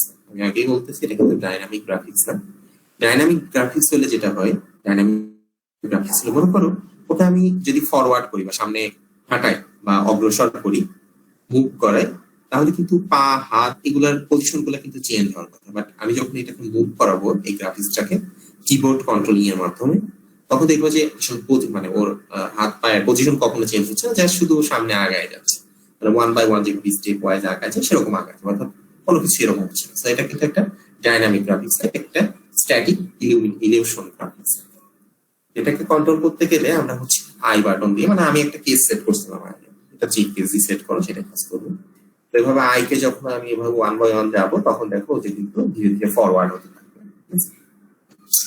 আর পিছনে যখন আমি নিয়ে আসতে চাইবো তখন আমি ডি বাটন প্রেস করি। আর এটাকে যখন আমি কুইট করতে চাই তখন কিউ দিলে কুইট হয়ে যায়, ঠিক আছে। এই যে গ্রাফিক্সটা আমি বিল্ড করছি, এটা বিল্ড করতে আসলে আমি কি কি ইউজ করছি খেয়াল করো। আমি বিল্ড করছি, যদি এই গ্রাফিক্স এর কথাটা মাথায় থাকে তোমাদের, তাহলে আমি ইউজ করছি। আচ্ছা, আর একবার রান করি। সেটা হচ্ছে এই যে তার মানুষের মাথা, যে মাথার মধ্যে যে গোলাকার শেপটা, তো গোলাকার শেপটা একটা সার্কেলের, আমি একটা মিড পয়েন্ট সার্কেল ইউজ করছি। তারপর দেখো এর বডির মতো যে পোর্শনটা, একটা লাঠির মতো যে পোর্শন তার বডিতে, বা হাতের জন্য এই যে দুইটা পোর্শন, বা তার পায়ের যেখানে আমি যে দুইটা পোর্শন, তারপরে যে ছাতার যে হ্যান্ডেলটা, এটা একটা লাঠির মতো। তারপরে এই যে একটা এটা একটা সরলরেখার মতো বা স্ট্রেট লাইনের মতো, যেটা হচ্ছে ছাতার যে নিচের পোর্শনটা বোঝানোর জন্য। এই যতগুলো পোর্শন দেখতেছি এগুলো সব আমি গ্রিসেনহাম লাইন অ্যালগরিদম দিয়ে করছি। এবার হচ্ছে যে উপরের যে পার্টটা, ছাতার যে শেপটা, এটা হচ্ছে আমি একটা তোমার কি বলে এটাকে, এটাকে বলা হয় ইলিপস, মানে প্যারাবোলা, সরি প্যারাবোলার একটা অ্যালগরিদম আছে আর কি, ঠিক আছে? তো আমি প্যারাবোলার অ্যালগরিদম ইউজ করছি। তোমরা ইচ্ছা করলে এটাকে প্যারাবোলা না ইউজ করলে, এটাকে যদি সার্কেল অ্যালগরিদম ইউজ করো, তারপরেও কিন্তু এখানে একটা সার্কেলের মতো শেপ হবে, ওটা কিন্তু সাদার মতো দেখে। আচ্ছা, এখানে আমি প্যারাবোলাটা ইউজ করছি, তোমরা সাদার জন্য আলাদা একটা দেখাইতে পারো। আচ্ছা, তারপরে হচ্ছে এই যে দেখতে পাচ্ছ যে চারপাশে মানে কিছু ডটেড নোটেশন আসতেছে, মনে হচ্ছে বৃষ্টির মতো। এটা আসলে ডটেড নোটেশন। আমি এখানে হচ্ছে একটা র্যান্ডম ফাংশন ইউজ করছি। র্যান্ডম ফাংশনের কাজ হচ্ছে প্রতি মোমেন্টে মানে একটা নির্দিষ্ট টাইম পর পর অটোমেটিক কিছু ভ্যালু জেনারেট করে, মানে হ্যাশ ফাংশনের মতো।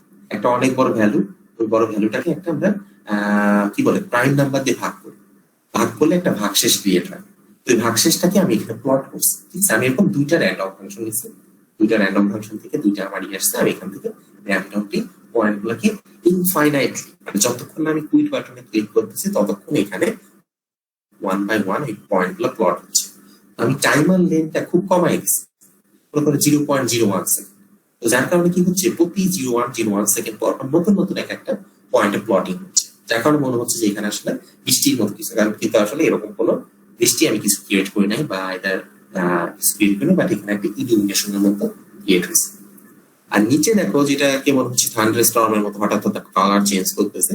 কালার চেঞ্জিং জন্য এটাও আসলে এক ধরনের ইলুমিনেশন। আমি জাস্ট নিচের যে স্ট্রেট লাইনটা ড্র করছি, এই ড্র করার পরে এখানে জাস্ট কালার গ্রাফিক্স ইউজ করছি। দেখো একবার আমি ব্লু, একবার হচ্ছে রেড, মানে RGB, red, green and blue, তিনটা কালারকে জাস্ট হচ্ছে 1 বাই 1 শাফলিং করতেছে, আর কিছুই করা হয়নি। এবং ওখানে একটা টাইমার পোর্শন অ্যাড করে দেয়া আছে। এই ধরনের গ্রাফিক্স বা এই ধরনের পোর্শন, এই ধরনের ছোটখাটো প্রজেক্ট আমরা খুব সহজেই আমাদের যে প্রচলিত যে অ্যালগরিদম গুলো সেগুলো দিয়ে কিন্তু আমরা মানে ইমপ্লিমেন্ট করতে পারি। এরকম আরো হাজারো কাজ করা যাবে। তুমি যদি চাও যে একটা মানুষের হাতে একটা বল, সে বল নিয়ে মনে করো ঘুরাচ্ছে, যেমন মনে করো ভলিবল টাইপের সামথিং, অথবা মনে করো যে একটা পতাকা, বাংলাদেশের একটা পতাকা, সে পতাকাটা মনে করো উঠতেছে। এগুলো কিন্তু খুব সহজেই আমাদের প্রচলিত যত ধরনের অ্যালগরিদম সব দিয়ে। তারপরে এই যে আমরা মনে করো যে গ্যাসকেট, সিকার, কস্টার, এই ধরনের যে অ্যালগরিদম গুলো দিয়েছি, এই অ্যালগরিদম গুলোকে এখানে যদি অ্যাডিশন করো তাহলে কি হবে জানো? এই যে চারপাশে যে এনভায়রনমেন্ট গুলো দেখা যাবে যে সুন্দর একটা গ্রাফিক্স হবে, চারপাশে ফুলের মতো একটা রাস্তা বানানো যাবে, বা মনে করো কোথাও ত্রিভুজ শেপের পিরামিডের মতো শেপ বানানো যাবে, সেই পিরামিডের মাঝে মনে করো একটা মানুষ বা ওই পিরামিডটা মনে করে ধরে আছে, এরকম কিন্তু বানানো যাবে। এই ধরনের গ্রাফিক্স আমরা খুব ইজিলি প্রিপেয়ার করতে পারি আমাদের প্রচলিত অ্যালগরিদম গুলো দিয়ে, মানে একটার সাথে আরেকটা কনক্যাটেনেট করে, মানে যোগ করে। এখানে আমি দেখো যে কাজগুলো করছি সেগুলো যদি আমি একটু দেখাই, সেটা হচ্ছে আমি একটা যে আমি আগে বলছি যে একটা টাইমার ইউজ করছি।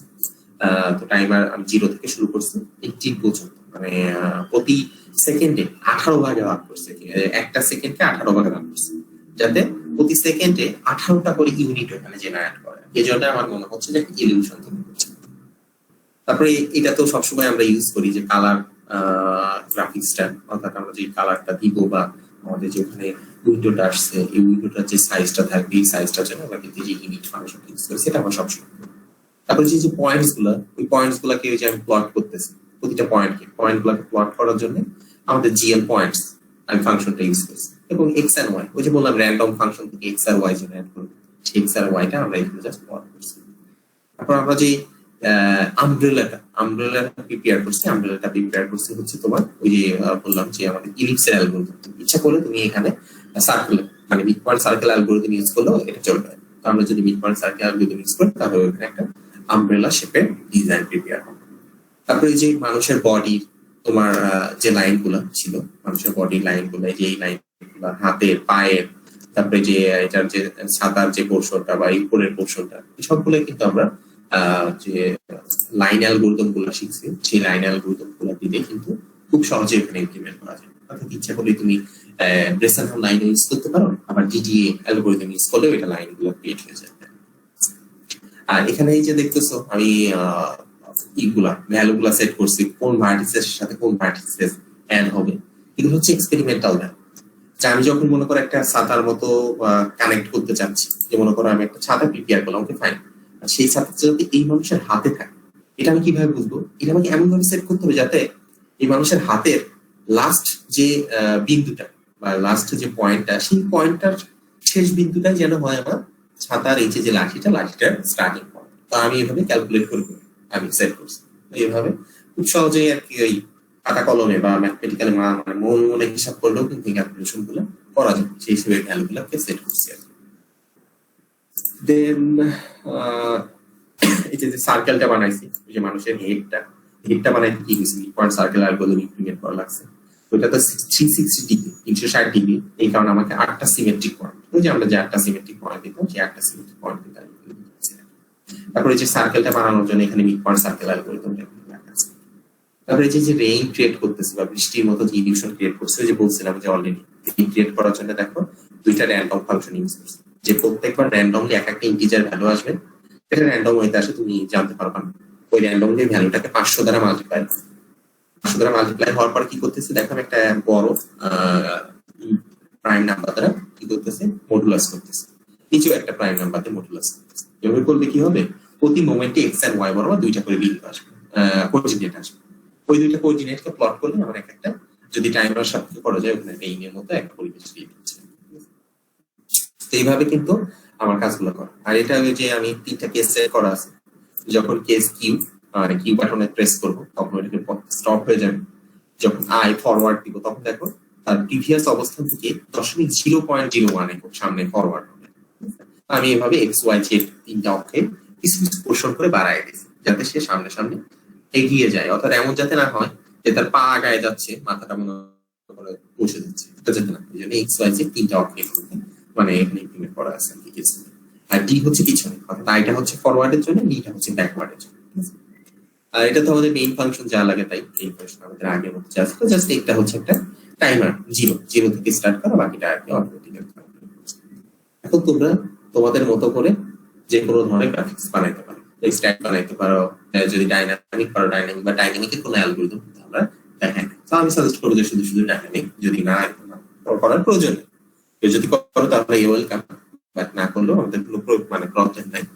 আমরা যে ধরনের স্ট্যাটিক অ্যালগরিদম গুলো দিয়েছি বা শিখছি, এই যে ডিডিএ, রেসোনান্ট লাইন, তারপর মিড পয়েন্ট সার্কেল, দেন হচ্ছে তোমার বিভিন্ন ধরনের শেপস, যেমন মনে করো ত্রিভুজ আকৃতির শেপ, সার্কুলার আকৃতির শেপ, তারপরে হচ্ছে অ্যারো টাইপের শেপ, তারপরে হচ্ছে তোমার এদিকে আছে ক্যাসকেড অ্যালগরিদম, তারপর হচ্ছে সি কার্ভ, কস কার্ভ, এগুলো দিয়ে তোমাকে যে কোনো টাইপের আর কি গ্রাফিক্স তৈরি করতে হবে আর কি। এটা হচ্ছে তোমার প্রজেক্ট হিসেবে। তো এটা আমি আর ধরে পাচ্ছি কাউকে ফিক্সড করে দিব না, তোমরা নিজেরাই সিলেক্ট করবা।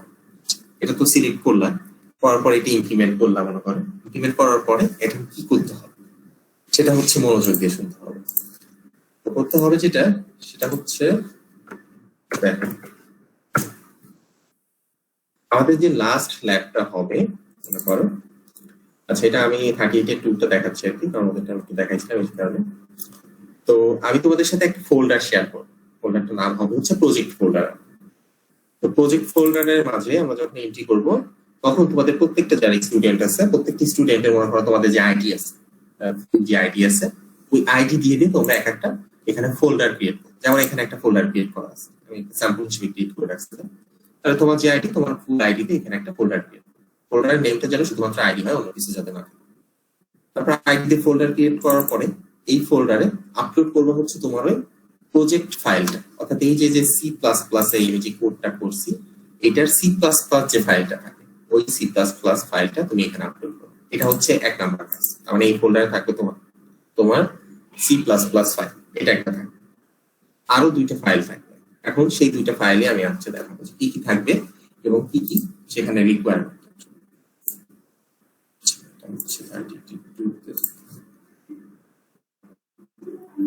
ওকে, যদি একটু জুম ইন করি,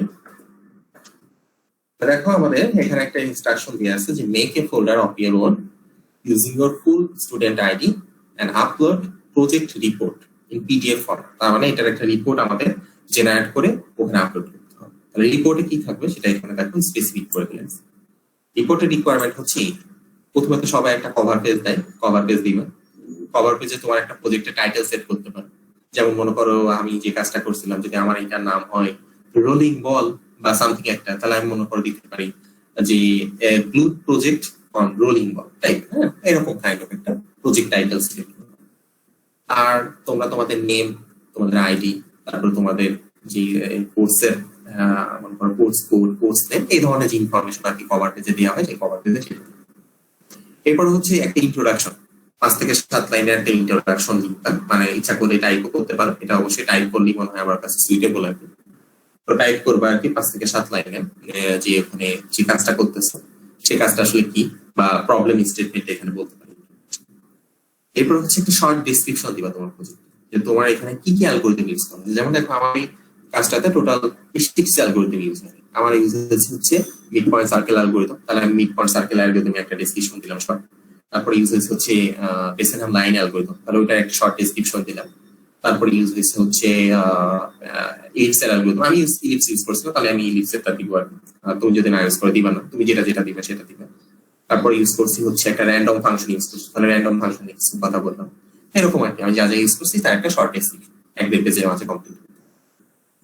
এরপর হচ্ছে তুমি তোমার অ্যালগরিদম গুলো, অর্থাৎ এই যে যে তিনটার কথা অলরেডি মানে কথা আকারে লিখছো বা কথায় লিখছো, সেগুলো অ্যালগরিদম গুলো অলরেডি তোমাদের স্লাইডে দেওয়া আছে। তাহলে ওই স্লাইডের থেকে ওই অ্যালগরিদম গুলো কপি করে নিয়ে তুমি এখানে জাস্ট পেস্ট করে দিবে। মনে করো তুমি যদি ডিডি ইউজ করো, তাহলে ডিডি এর যে অ্যালগরিদমটা ছিল, যে কন্ডিশনাল, ওই সুতো কোডটা এখানে দিয়ে, মানে সুতো কোড বা অ্যালগরিদম যেটা ছিল। তারপর তুমি যদি ইউজ করো মিড পয়েন্ট সার্কেল, তাহলে মিড পয়েন্টের, গ্যাসকেট ইউজ করলে গ্যাসকেটেরটা দিবে, এইভাবে তাহলে ওই সুতো কোড গুলো এখানে অ্যাটাচ করে দিবে। এরপরে দিবা হচ্ছে তোমাদের যে সি প্লাস প্লাস এর প্রোগ্রামটা, যে ফাইলটা তুমি অলরেডি আপলোড করছো এখানে এই ফোল্ডারটাতে, ওই প্রোগ্রামটাই আবার কি করবে, এখানে কপি করে পেস্ট করে দিবে, অর্থাৎ সোর্স কোডটা এখানে পেস্ট করে দিবে। তারপর হচ্ছে তোমার প্রজেক্টের একটা স্ন্যাপশট, যেমন মনে করো আমার এটা হচ্ছে আউট, তাহলে আমি এটার একটা স্ক্রিন স্ন্যাপশট নিয়ে নিলাম, স্ক্রিন শট নিয়ে নিলাম, তাহলে ওই স্ন্যাপশটের আউটপুটটা দিবা। আর লাস্ট অফ অল মনে হয় কনক্লুশন আছে, লাস্ট অফ অল হচ্ছে আমাদের কনক্লুশন। কনক্লুশনে ঠিক হচ্ছে তোমার কাজে ফার্দার কোনো ডেভেলপমেন্ট করা যায় কিনা বা না করা যায় কিনা, এভাবে করে 5 থেকে 6 পেজ বা 4 থেকে 6 পেজের মাঝে রিপোর্টটা কমপ্লিট করবে। খুব বেশি বড় করার প্রয়োজন নেই, যেহেতু রিপোর্টের মার্কস হচ্ছে মাত্র আমাদের হচ্ছে 10, প্রজেক্ট হচ্ছে 20, রিপোর্ট হচ্ছে 10, তাহলে হয়ে গেল হচ্ছে 30। এরপরে দেখো 5 মার্কের কাজ আছে। 5 মার্ক হচ্ছে ওই রিপোর্টটাকে এবার স্লাইডে প্রেজেন্ট করতে হবে। এটা হচ্ছে হাইস্ট মানে 10 পেজ, হাইস্ট 10 পেজ, আর মিনিমাম মনে করো 7 থেকে 8 পেজের মাঝে একটা স্লাইড প্রিপেয়ার। প্রথম পেজটা হচ্ছে ইন্ট্রোডাক্টরি স্লাইড, যেভাবে যা যা থাকে, মনে করো তোমার প্রজেক্টের টাইটেলটা, তোমার ইনফরমেশন, দ্যাট ইজ এনাফ, প্রথম স্লাইড। সেকেন্ড স্লাইডটা হচ্ছে why you have chosen this project. তো এই যে রিপোর্টে যেটা ইন্ট্রোডাকশন লিখছিলাম, ওই ইন্ট্রোডাকশনকে এই স্লাইডে হচ্ছে বুলেট পয়েন্ট আকারে লিখে দিতে পারো, বা বুলেট পয়েন্ট আকারে লিখলে কিন্তু এই কাজটা হয়ে যায়। মানে ট্রিকি করতে হবে, কিন্তু কখন যখন স্লাইড বানাবে ডেফিনেটলি ট্রাই করবে যে স্লাইডে যাতে প্যারাগ্রাফের মতো লেখা না। স্লাইড সবসময় হয় যেটা বুলেট পয়েন্ট বা মেইন যে পয়েন্ট গুলো থাকে ওগুলোকে ফোকাস করতে হবে। আর হচ্ছে ফিচার্স অফ দিস প্রজেক্ট, তো তোমার এই প্রজেক্টের ফিচার কি, যেমন মনে করো আমি যদি আমার এই প্রজেক্টের ফিচার বলতাম, তাহলে আমি বলতাম যে প্রজেক্টের অন্যতম একটা ফিচার হচ্ছে আমি এখানে একটা ভার্চুয়াল রেইনি এনভায়রনমেন্ট ক্রিয়েট করছি, এটা একটা ফিচার। 2 নাম্বার হচ্ছে যে ম্যান হোল্ডিং অ্যান আমব্রেলা, মানে একটা মানুষ মনে করো একটা আমব্রেলা ধরছে, এটা আমার একটা ফিচার। তারপর মনে করো যে এখানে একটা থান্ডার স্টর্ম ইলিউশন আছে, এটা আমার একটা ফিচার। তারপরে রেইন ইলিউশন, এটা একটা ফিচার। তারপরে এই মানুষটা যে মুভ করতেছে, মুভ ফরওয়ার্ড, তাহলে মুভ ফরওয়ার্ডটা একটা ফিচার, মুভ ব্যাকওয়ার্ড এটা একটা ফিচার। তাহলে এইগুলো হচ্ছে একটা ফিচার। তো তোমার যে যে ফিচার থাকবে তোমার কাজে, তাহলে সেই ফিচার গুলো লিখবা আর কি, সংক্ষেপে, খুব সংক্ষেপে, যেভাবে আমি 1 বাই 1 বললাম। এরপর হচ্ছে তুমি যে অ্যালগরিদমটা ইউজ করছো, এখানে জাস্ট নাম, এখানে আর অ্যালগরিদম গুলোর কোনো ডেসক্রিপশন বা শুধু কোড কোনোটাই দিতে হবে না স্লাইডে, যে কি কি অ্যালগরিদম ইউজ করছো। যেমন মনে করো আমি যদি অ্যালগরিদম গুলোর নাম বলতাম, তাহলে বলতাম 1 নম্বরে মিড পয়েন্ট সার্কেল, 2 নম্বরে মনে করো ইলিপস অ্যালগরিদম, 3 নম্বরে মনে করো যে লাইন অ্যালগরিদম, 4 নম্বরে মনে করো যে লাইন বলতে বেসেনহাম লাইন অ্যালগরিদম, তারপর 4 নম্বরে মনে করো কিছু র্যান্ডম। এই দ্যাট ইজ এনাফ, এই 4টা অ্যালগরিদমের নাম বললে কাজ শেষ। এরপর হচ্ছে যে যে স্ন্যাপশটটা তুমি সোর্স মানে রিপোর্টে দিছো, ওই সোর্স ওই স্ন্যাপশটটা তুমি স্লাইডে দিবে। এরপর হচ্ছে তোমার কাজের যদি লিমিটেশন থাকে সেই লিমিটেশন বলবা, মানে যা যা করতে পারো না। যেমন আমার কাজের লিমিটেশন এটা হচ্ছে একটা ডাইনামিক গ্রাফিক্স, তাহলে আমাকে ভবিষ্যতে এটাকে ই করতে হবে, সরি ডাইনামিক বলতেছি, স্ট্যাটিক গ্রাফিক্স, এটাকে ডাইনামিক করা ট্রাই করতে হবে। 2 নাম্বার হচ্ছে এখানে হচ্ছে আমি 3D অবজারভেশন ক্রিয়েট করি, এটা জাস্ট একটা 2D শেপ, কারণ আমি এটাকে ইচ্ছে করলে ইন ফিউচার 3D তে কনভার্ট, তাহলে এই হলো হচ্ছে আমার লিমিটেশন। আর ফিউচার ওয়ার্ক কি, ফিউচার ওয়ার্ক হচ্ছে সিম্পল কথায় তোমার যা লিমিটেশন ওইগুলো ভবিষ্যতে তুমি আসলে ফিউচার ওয়ার্কে তুমি যা করতে পারো। এখন যদি তোমার 2D টা লিমিটেশন হয়, তাহলে সামনে তোমার টার্গেট 3D, এটা তোমার ফিউচার। এখন যদি তুমি স্ট্যাটিক করো তাহলে ডাইনামিকটা হবে হচ্ছে তোমার ফিউচার ওয়ার্ক। আর রিপোর্টে যে কনক্লুশনটা দিছিলাম ওই কনক্লুশনটা এখানে বুলেট পয়েন্ট আকারে স্লাইডে কনক্লুশনে কনভার্ট করো। সো লাস্টে একটা থ্যাংক ইউ পেজ দিতে হয়, থ্যাংক ইউ পেজ। তো স্লাইডে হচ্ছে মার্কস হচ্ছে 5, তারপর এখানে আমাদের প্রজেক্টের মার্কস হচ্ছে 20, তারপর হচ্ছে রিপোর্টের মার্কস হচ্ছে 10 30, এখানে হচ্ছে স্লাইডের মার্কস হচ্ছে 5, যেভাবে আর কি এখানে ডিজাইন করা আছে 35। ওকে, তাহলে এই 35 এই যে তিনটা ফাইল, হ্যাঁ কোনো সমস্যা না, ওভারলিপ করো, আমার কোনো সমস্যা নেই, বাট পিডিএফ ফাইলটা আপলোড করবো আর কি। হ্যাঁ, ওভারলিপ থেকে পিডিএফটা ডাউনলোড করতে পারি, যেটাই করো। এখানে অবশ্য আমাদের খুব ছোট রিপোর্ট, তো এটা বড় রিপোর্ট হলে আমরা ওভারলিপে করি, সমস্যা নেই, ওভারলিপে করলে তো খুব ভালো, ওভারলিপে করলে খুব ভালো। ল্যাটেক্সে করো, ওভারলিপে করো, একই কথা। আর যদি মাইক্রোসফট ওয়ার্ডে করো সেটা করলেও কোনো সমস্যা নেই। তাহলে এই ফোল্ডারে থাকবে হচ্ছে 3টা ফাইল তোমাদের প্রত্যেকটা স্টুডেন্ট। একটা হচ্ছে তোমাদের সি প্লাস প্লাস কোডটা, যে প্রজেক্টটা করলা সেটা সি প্লাস প্লাস ফাইলটা 1 নম্বরে, 2 নম্বরে হচ্ছে তোমার প্রজেক্ট রিপোর্টের পিডিএফ ফাইলটা, আর 3 নম্বরে হচ্ছে তোমার যে প্রেজেন্টেশন ফাইলটা থাকে সেটা পিপিটি ফরম্যাটে আমি আপলোড করতে পারি, পিপিটি বা পিপিটিএক্স, এখানে লেখা থাকবে পিপিটি বা পিপিটিএক্স, সেই ফরম্যাটটা আপলোড করতে। তাহলে এই হচ্ছে 3টা কাজ। আমাদের যে নেক্সট উইকে যে ল্যাবটা হবে, যেমন আমাদের নেক্সট উইকে ল্যাব হচ্ছে 18 তারিখ। 18 তারিখে তোমাদের আর কোনো কাজ নেই, মানে নেক্সট উইক আমি ফ্রি করে দিচ্ছি, মানে 18 তারিখে তোমাদের কোনো কাজ করতে হবে না, কোনো কন্টিনিউয়াস ইভ্যালুয়েশন কিছুই থাকবে। 18 তারিখ হচ্ছে পুরো ফ্রি।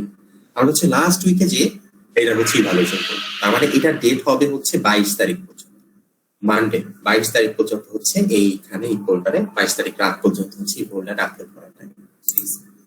আচ্ছা, আর হচ্ছে এটা গেল। আর তোমাদের অলরেডি আমি আজকে যে কস্কার পর্যন্ত ছিল, যে কস্কার পর্যন্ত, এই কস্কার পর্যন্ত হচ্ছে তোমাদের টোটাল 45 মার্ক, টোটাল 45 মার্ক। তো ওই 45 মার্কের মাঝে আমার কাছে অলরেডি 34 মার্কের ইভ্যালুয়েশন করা আছে। শুধু কস্কারের যে তোমরা কাজটা জমা দিছো ওটা এখন আমি মার্কিং করি, তো ওটা মার্কিং করলে টোটাল 45 মার্কের মার্কিং করা হয়ে যাবে। এই 45 45 আর হচ্ছে এদিকে যে 35 এর হিসাব দিলাম, তাহলে আসে হচ্ছে 50 and 38। আর বাকিটা আছে তোমার অ্যাটেন্ডেন্স, ওটা তো 10 মার্ক, ওটা তো পেয়ে গেছে, ওটা নিয়ে টেনশন নাই। এই গেল হচ্ছে 90। আর 10 মার্কসের কাজ, 10 মার্কসের কাজ হচ্ছে এই যে তোমরা লাস্ট 2টা ল্যাবে এই যে সি কার্ভ, কস কার্ভ আর গ্যাসকেট এটা ইমপ্লিমেন্ট করছো এবং আমাকে কোডগুলো প্রোভাইড করছো, ওই কোডগুলো তো জাস্ট ID1 এ প্রোভাইড করছে, মানে ID1 এর লিংক দিয়ে দিয়েছিলাম। এখন হচ্ছে কাজ হচ্ছে তোমার গ্যাসকেট, সি কার্ভ আর কস কার্ভ, এই 3টা কাজকে একত্রিত করে একটা রিপোর্টের মতো আমার কাছে যা শুধু জমা দেবে। ওখানে হচ্ছে ওই যে তোমরা যে কোডগুলো দিয়েছো ওই কোডগুলো আর কি ID1 এর লিংক না দিয়ে এবার কোডগুলো ওখানে কপি পেস্ট করে দিবে, কোডগুলো আর কি ডিরেক্ট দিয়ে দিবে ওয়ান টাইম। তো এখানে লেখা আছে দেখো যে prepare an assignment on gasket, C curve and cos curve with C plus plus implementation with group packages.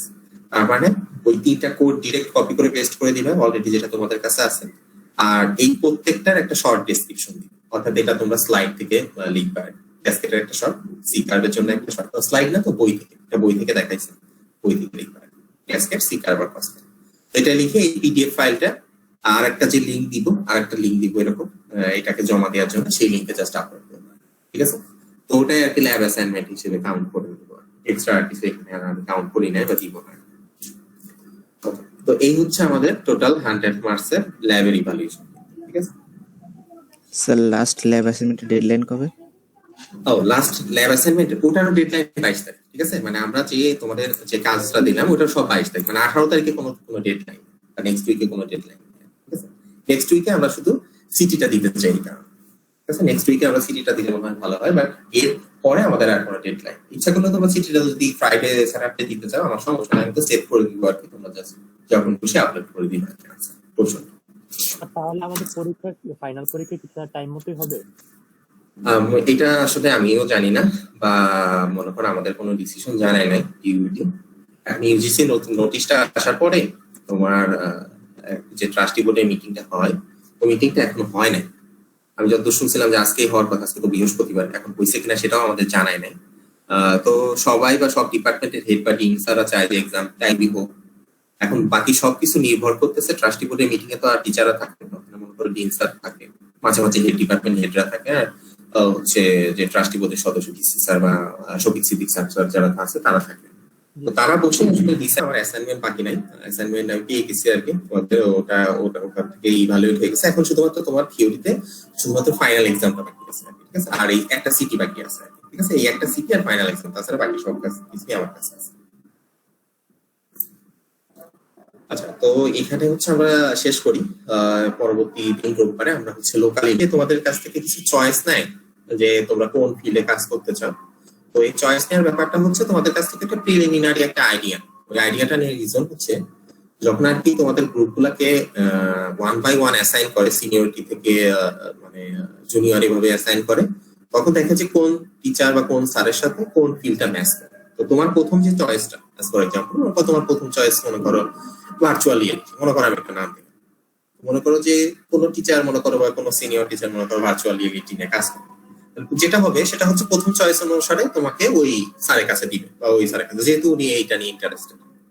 এখন মনে করো তোমার প্রথম চয়েসের সাথে দেখা গেল কোনো টিচারের মিল না, তখন তোমার সেকেন্ড চয়েস তোমরা যেটা দিছিলে, সেকেন্ড যেটা নিয়ে করছিলে, সেই ওয়াইজ যে টিচার বা যে স্যারের সাথে মিলবে তার কাছে মনে করো তোমাদের গ্রুপটা অ্যাসাইন, এইভাবে মনে করো গ্রুপগুলোকে অ্যাসাইন করে দিবে, মানে নেক্সট সেমিস্টারের মাঝে, মানে নেক্সট সেমিস্টারের শুরুতে।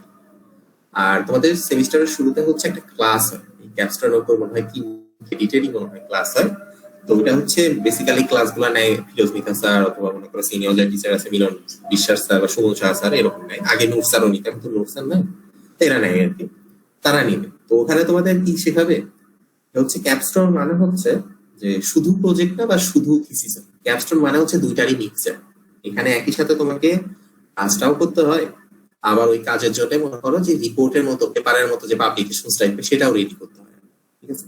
এখন এটা করা হয়েছে কারণ হচ্ছে যে আইবি আসতেছে, আইবি অলরেডি মক ভিজিট হয়ে গেছে, তো তারা এগুলা রিকোয়ারমেন্ট আছে, তারা এগুলো চায়। বা এখন যে কারেন্ট ইউনিভার্সিটি গুলো আছে সব জায়গাতে এরকম ইউআইইউ বা র্যাপিড বলতেছি, ইউআইইউ বা নর্থ সাউথ বা এই ইউনিভার্সিটি গুলো সব জায়গাতে এরকম ক্যাপস্টোন, মানে একই সাথে তুমি কাজটাও করবা আবার ওইটার পেপার ওয়ার্কসও করতে হবে। প্রথম যে সেমিস্টার থাকে ওই সেমিস্টারে তোমাদের কাজের রিলেটেড রিসার্চ পর্যন্ত পাবে। তোমরা যে কাজটা করবা স্যারের সাথে ঠিক করে একটা প্রজেক্ট টাইটেল সেট করা, সেই কাজটা কিভাবে করবা, সেই কাজটার ওয়েটা ঠিক করা, ওটা পুরো সেমিস্টার ব্যাপী চলবে। তো তখন তোমাদের শিখাবে যে কিভাবে মনে করো প্রিভিয়াস কাজগুলো কি স্টাডি করতে হয়, মানে কিছু পেপার ডাউনলোড করে সেই পেপার থেকে কিভাবে পড়তে হয়, কিভাবে ফাইন্ডিংস গুলো বের করতে হয়, ওগুলো দেখায়। তো ওই ওয়েতে তোমরা তোমাদের প্রজেক্ট রিলেটেড কারেন্ট যে কাজগুলো আছে সেই কাজগুলো হয়তো বা পড়লা, পরে তোমরা যে কাজটা প্রপোজ করতেছো সেই কাজটার উপরে কিছু মনে করো যে অ্যাডভান্সমেন্ট করো, যে আগে কিছু এই টাইপের কাজগুলো ছিল না, মনে করো ওই কাজটাকে একটু মডিফাইড করবো, বা নতুন যেটা অ্যাপ্লাই করতেছি দেখাচ্ছি যে এটাই হচ্ছে বেস্ট, হয়তো আমারটা পারফর্ম ভালো করবে। তারপর ওই ওয়েতে তোমার একটা মানে ওইটা সেট করতে হবে, এটা দিয়েই তোমাদের ওই সেমিস্টারটা শেষ হয়ে যাবে। তারপরে সেমিস্টারে হচ্ছে বেসিক্যালি কাজ করতে হয় মেইনলি ইমপ্লিমেন্টেশন, যেহেতু তোমার অলরেডি কাজটার ওয়েগুলো সেট করা বা শেখা শেষ হয়ে গেছে, এখন হচ্ছে কিভাবে ইমপ্লিমেন্ট করবা, কোন ল্যাঙ্গুয়েজ বা কোন প্ল্যাটফর্ম ইমপ্লিমেন্ট করবা সেটা। তো তখন হচ্ছে টিচারের সাথে মানে উইকলি কমিউনিকেট করে ওখানে আবার ইভালুয়েশন ক্রাইটেরিয়া আছে 6-7টা, ঠিক আছে। ওই 6-7 লেভেলে যে আজকে মনে করো আমরা সাপোজ ডেটা সেটটা সেট করলাম অ্যাজ ফর এক্সাম্পল, তারপর ওইখানে মনে করো ডেটা সেটটার উপর আমি কিছু লার্নিং অ্যালগোরিদম দিলাম, তারপর মনে করো আমি কিছু ক্লাসিফিকেশন করলাম, তারপর রেজাল্ট গুলো পাচ্ছি। এখন সবসময় যে তুমি পজিটিভ রেজাল্ট পাবে এর কোনো গ্যারান্টি নেই, হতে পারে যে তোমার ব্যাড রেজাল্ট আসতে পারে। তখন আবার কি করতে হবে, ওই ডেটা সেটটাকে চেঞ্জ করতে হবে, চেঞ্জ করে তুমি আরেকটা ডেটা সেট নিবে, সেটার উপর সিমিলার হয়তো 1 by 1। তারপর তুমি আর তোমার টিচার যখন সবাই মিলে স্যাটিসফাইড তোমার কাজে, তখন হচ্ছে মোটামুটি ওই সেকেন্ড যে সেমিস্টারটা, তারপর সেমিস্টারটা ওইটাই এতটুকু পর্যন্ত চলে যায়।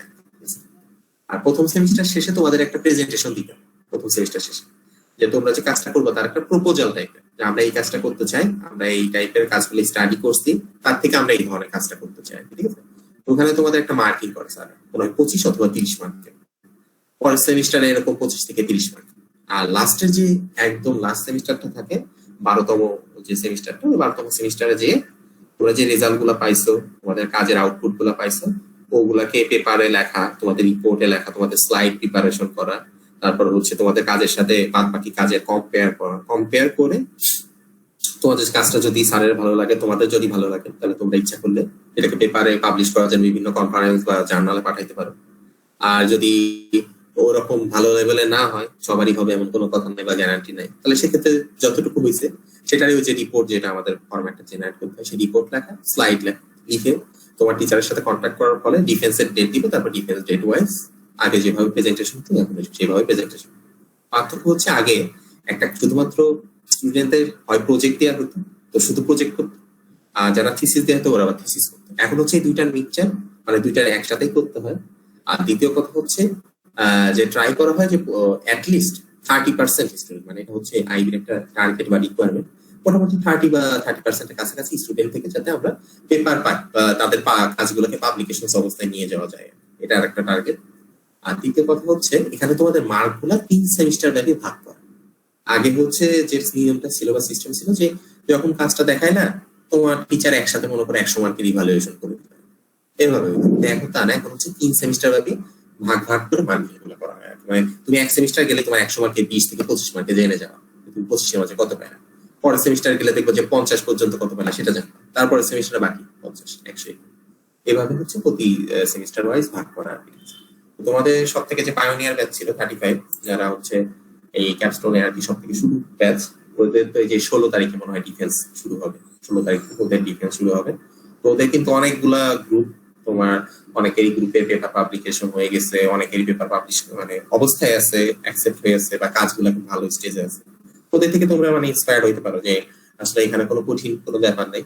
কাজগুলো আরো ওদের কাছে মনে হয়েছে যে যে কাজটা মনে করো সবাই বাধায় রাখতো বা মনে করো সবাই ভাবতো যে লাস্টে যেই করবো, আলটিমেটলি দেখা যেত লাস্টে যে তোমার সেমিস্টার লস হয়ে যাবে, তোমার থিওরি কোর্স শেষ হয়ে গেছে, তো তোমার প্রজেক্ট শেষ হবে, এক্সট্রা 2 মাস বসে থাকার। এখন আর সেই সুযোগটা নেই। এখন যেহেতু তোমার প্রতি সেমিস্টার ওয়াইজ মার্কিং, তো তোমার নিজেরও একটা গরজ থাকবে যে প্রতি সেমিস্টারের ওই পার্টটা প্রতি সেমিস্টারে শেষ করা। আর গ্রুপে হচ্ছে মনে হয় 5 জন, তো ট্রাই করতে হবে যত কাজ ডিস্ট্রিবিউট করে আর কি করা যায় ততটা হচ্ছে বেটার, ঠিক আছে? তাহলে হচ্ছে ভালো হবে। এই হচ্ছে ক্যাপস্টোনের আর কি একেবারে জেনারেলাইজড আউটলাইন, বেসিক আউটলাইন, এটাই হচ্ছে। আর যদি কোনো স্পেসিফিক কোশ্চেন থাকে তাহলে করতে পারবে। স্পেসিফিক বলতে কোশ্চেন বলতে হচ্ছে sir AI NL machine learning, মানে এই তিনটা ফিল্ডের মধ্যে কি ধরনের কাজটা হয় এটা জানা।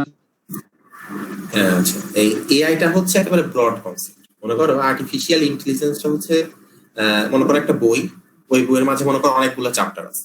একটা চ্যাপ্টার মনে করো এনএলপি, একটা চ্যাপ্টার মনে করো মেশিন লার্নিং, একটা চ্যাপ্টার মনে করো ডিপ লার্নিং, একটা চ্যাপ্টার মনে করো কম্পিউটার ভিশন, একটা চ্যাপ্টার মনে করো হচ্ছে ইন্টেলিজেন্ট সিস্টেম, আইওটি। তাহলে এআইটা হচ্ছে একটা ব্রড কনসেপ্ট, মানে এআই হচ্ছে সবাইকে কভার করে, ঠিক আছে? অর্থাৎ হার্ডওয়্যার, সফটওয়্যার, মেশিন, যা কিছু বলো সবকিছুকে কভার করে, এটা হচ্ছে এআই। আর এর মধ্যে যে আলাদা আলাদা চ্যাপ্টার বা আলাদা আলাদা অধ্যায়ের কথা বললাম, এগুলো হচ্ছে এক একটা ফিল্ড। মনে করো এর একটা পার্ট মনে করো মেশিন লার্নিং। মেশিন লার্নিং এর কাজ হচ্ছে যে কোনো একটা ডেটা বা ডেটা সেট থাকবে, ডেটা সেট মানে তোমার প্রিভিয়াস ইনফরমেশন, সেই ইনফরমেশন গুলাকে তুমি প্রসেস করে মনে করো সেখান থেকে কোনো একটা ফাইন্ডিংস বা আউটপুট নিয়ে আসবে। হতে পারে সেটা প্রেডিকশন হতে পারে, হতে পারে সেটা ক্লাসিফিকেশন হতে পারে, যে কোনটা মানুষ কোনটা ছাগল, এটা একটা ক্লাসিফিকেশন। বা হতে পারে যে তার মানুষ হওয়ার পসিবিলিটি কত, বা মানুষের মাঝে তোমার নামটা কোডিং হওয়ার পসিবিলিটি কত, এটা একটা প্রেডিকশন লেভেল। তো মেশিন লার্নিং এর কাজগুলো এরকম হয়। আর ডিপ লার্নিং হচ্ছে নিউরাল নেটওয়ার্কে হেল্প নিয়ে করা হয়। অর্থাৎ মেশিন লার্নিং যেখানে মনে করো যে যেভাবে কাজটা করে, ডিপ লার্নিং এর সুবিধাটা হচ্ছে এর কিছু হিডেন লেয়ার থাকে। তোমরা যখন এইগুলা যারা হচ্ছে এআই কে মেজর করবা, তো এআই মেজর করলে তখন তোমাদের কিছু কোর্স করাবে আর কি, ঠিক আছে? তখন বুঝতে পারবে যে এখানে মনে করো যে যখন কোনো কিছু লার্ন করানো হয় তখন করে ভুল করবে। যেমন একটা শিশু শিখতে গেলে কিন্তু ভুল করে ডিফিনেটলি। আসলে কি করতে হবে, ভুল গুলাকে ওয়েট করতে হবে, মানে বলতে হবে যে তোমার ভুলের লেভেলটা কত। যে আমি একটা মনে করো কুকুর দেখছি, কুকুর দেখে বললাম যে আজকে এটা ছাগল, তোমার পরে এটা কিন্তু কাছাকাছি গেছে, যে এটা ও অ্যাটলিস্ট বলতে পারছে এটা একটা পশু, অ্যাটলিস্ট মানুষ তো বলে না, মানে একটা পশুর নাম তো বলছে। মনে করো আমি বুঝতে পারলাম যে ওর ওয়েটেড বা ওর ভুলের লেভেলটা মানে 0.7 লেভেল আছে। পরের বার মনে করো যে ওকে বললাম যে না এটা কিন্তু ওই না, মানে ছাগল না, তুমি এটাকে মানে কুকুরের মতো বিভিন্ন টাইপের যে কুকুর হইতে পারে, মনে করো হাজারো টাইপের কুকুর দেখাচ্ছে। তারপর মনে করো একটা নতুন টাইপের কুকুর এনে দিল, তখন মনে করো কুকুর না বলে বলো যে এটা একটা পাপি বা কুকুরের বাচ্চা টাইপ, কিন্তু এটা আসলে ছিল মনে করো একটা বড় বুলডগ টাইপ, ঠিক আছে? তো তাহলে কিন্তু ভুলের লেভেলটা আলটিমেটলি আরেকটু কমে গেল। তো নিউরাল নেটওয়ার্কে যেটা হয়, যেখানে হচ্ছে ভুল বা এরকম ভুল প্রেডিকশন হবে, সেগুলাকে মানে কন্টিনিউয়াসলি আপডেট করে করে মানে কারেক্টনেস এর দিকে নিয়ে যায়, মানে তত বেশি ভালোর দিকে নিয়ে যায়। তো মেশিন লার্নিং থেকে এই দিক থেকে হচ্ছে নিউরাল নেটওয়ার্ক একটা হেল্পফুল ব্যাপার আছে, যে ও ভুল করলো মানে যত দিন বা যত সময় গড়ায় হিডেন লেয়ার যত বাড়ানো যায় তত বেশি আর কি কারেক্টনেস আসে, ঠিক আছে? আরেকটা ব্যাপার হচ্ছে মনে করে গেল মেশিন লার্নিং, ডিপ লার্নিং, তারপরে গেল হচ্ছে এআই। তো বললাম এআই এর মাঝে তো সবকিছু হইতে পারে, এআই এর মাঝেই কিন্তু মেশিন লার্নিং, এআই এর মাঝেই কিন্তু ডিপ লার্নিং, এর মাঝে আইওটি। আইওটি মানে তো আমরা বুঝি যে ইন্টারনেট অফ থিংস, মানে যখন তুমি কোনো কিছুকে তোমার মোবাইল বা কোনো তোমার ডিভাইস দিয়ে কন্ট্রোল করবে ইন্টারনেটের মাধ্যমে। যেমন তোমার বাসা বাড়িতে মনে করো একটা বুয়া আছে, বাসার বুয়াটা তোমার ছেলে মেয়ে যদি থাকে বাসায়, তাকে ঠিক মতো খাওয়াচ্ছে কিনা, তাকে ঠিক মতো দেখাশোনা করতেছে কিনা, তুমি মনে করো জানতে চাও।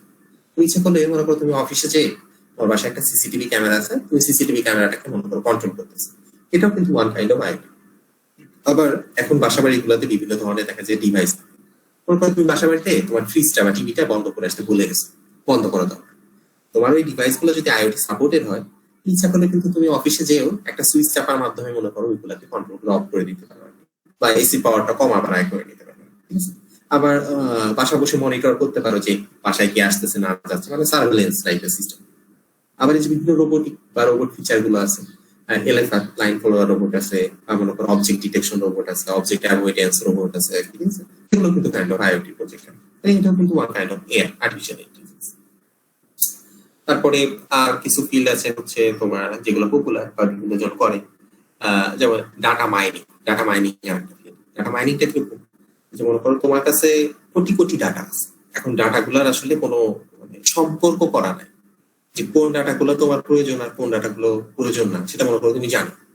তুমি মনে করো চাও যে এশিয়ান মানুষদের জন্য ইম্পর্টেন্ট ডাটা কোনগুলো সেগুলো আমরা আলাদা করতে চাই, ইউরোপিয়ান মানুষদের জন্য ডাটাগুলো আলাদা করতে চাই। তারপর মনে করো যে আমেরিকান বা যারা মনে করো যে ওরকম কানাডিয়ান তাদের জন্য, নর্থ আমেরিকান তাদের জন্য আলাদা, এরকম রিজিয়ন ভাগ করতে চাই।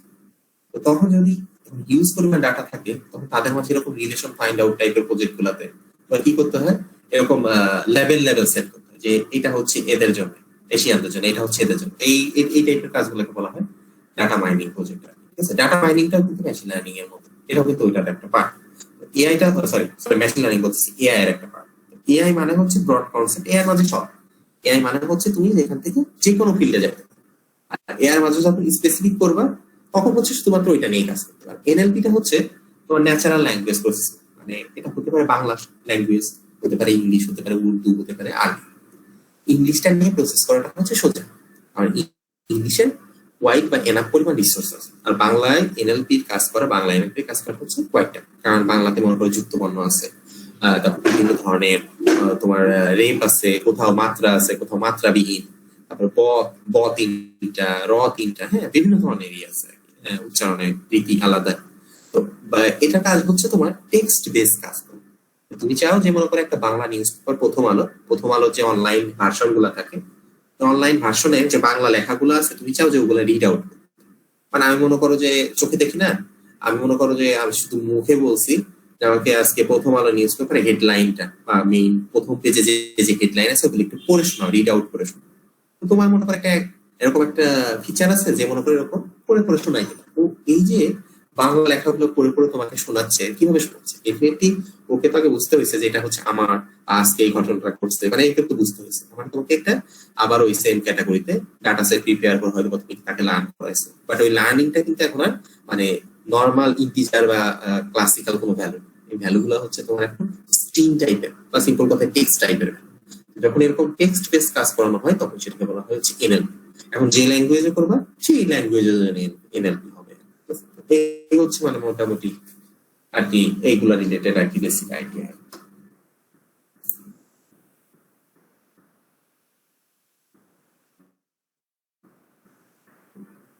আচ্ছা, যাদের ইনটেক আছে স্যার তারা কি করার টাইম পাবে না এই টাইমে শেষ করতে পারবে? আমি বুঝি না, মানে তারা কি ও রিটেকটা হচ্ছে মানে এটা হচ্ছে তোমার 3 সেমিস্টার হয়ে গেলে তোমার যদি ডিফেন্স হয়ে যায় তাহলে তোমার ডিফেন্স আগেই শেষ হচ্ছে। তোমার যদি রিটেক থাকে রিটেক তুমি পরে দিবে, রিটেকের সাথে এটার কোনো সম্পর্ক নেই। রিটেকটা হচ্ছে তোমার থিওরিটিক্যাল কোর্স, ওটা তোমার পরে হবে, তাহলে এটা হচ্ছে 3 সেমিস্টারের মতোই চলবে আর কি। তবে কেউ যদি মনে করো হঠাৎ করে ড্রপ দিল, সাপোজ একটা কোর্স দিল এই সেমিস্টারে, সে ড্রপ দিল, তার মানে হচ্ছে সে কিন্তু আর কখনোই, যেমন থিওরিতে কি হতো যে তুমি একটা কোর্স না করো পরবর্তী সেমিস্টারে মনে করো বিভিন্ন জনকে রিকোয়েস্ট বা বিভিন্ন ভাবে ওই কোর্সটা কিন্তু মানে তুমি ইনক্লুড করে নিতে পারো। কিন্তু ক্যাপস্টোনের ক্ষেত্রে যদি তুমি মনে করো প্রথম সেমিস্টার ড্রপ দাও আর প্রথম সেমিস্টার না কমপ্লিট করো, তুমি এমন না যে সেকেন্ড সেমিস্টারে তুমি রেজিস্ট্রেশন করতে পারো, তা পারো না। মানে আবারও তোমাকে প্রথম সেমিস্টারটাই পরের ব্যাচে, মানে তুমি 38 এর মনে করো 39 আছে, 39 এর সাথে যখন কি হবে তখন তোমাকে আবার গ্রুপ করতে হবে। ব্যাপারটা হচ্ছে এরকম, কন্টিনিউ করতে হবে। আচ্ছা, আর আছে কেউ এরকম কোনো কোশ্চেন?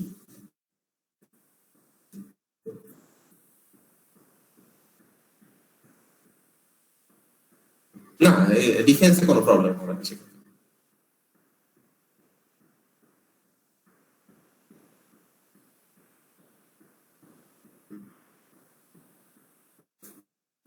আচ্ছা, যাই হোক, যদি কোশ্চেন না থাকে তাহলে আমরা এখানেই আজকে আপাতত এখানেই শেষ করি।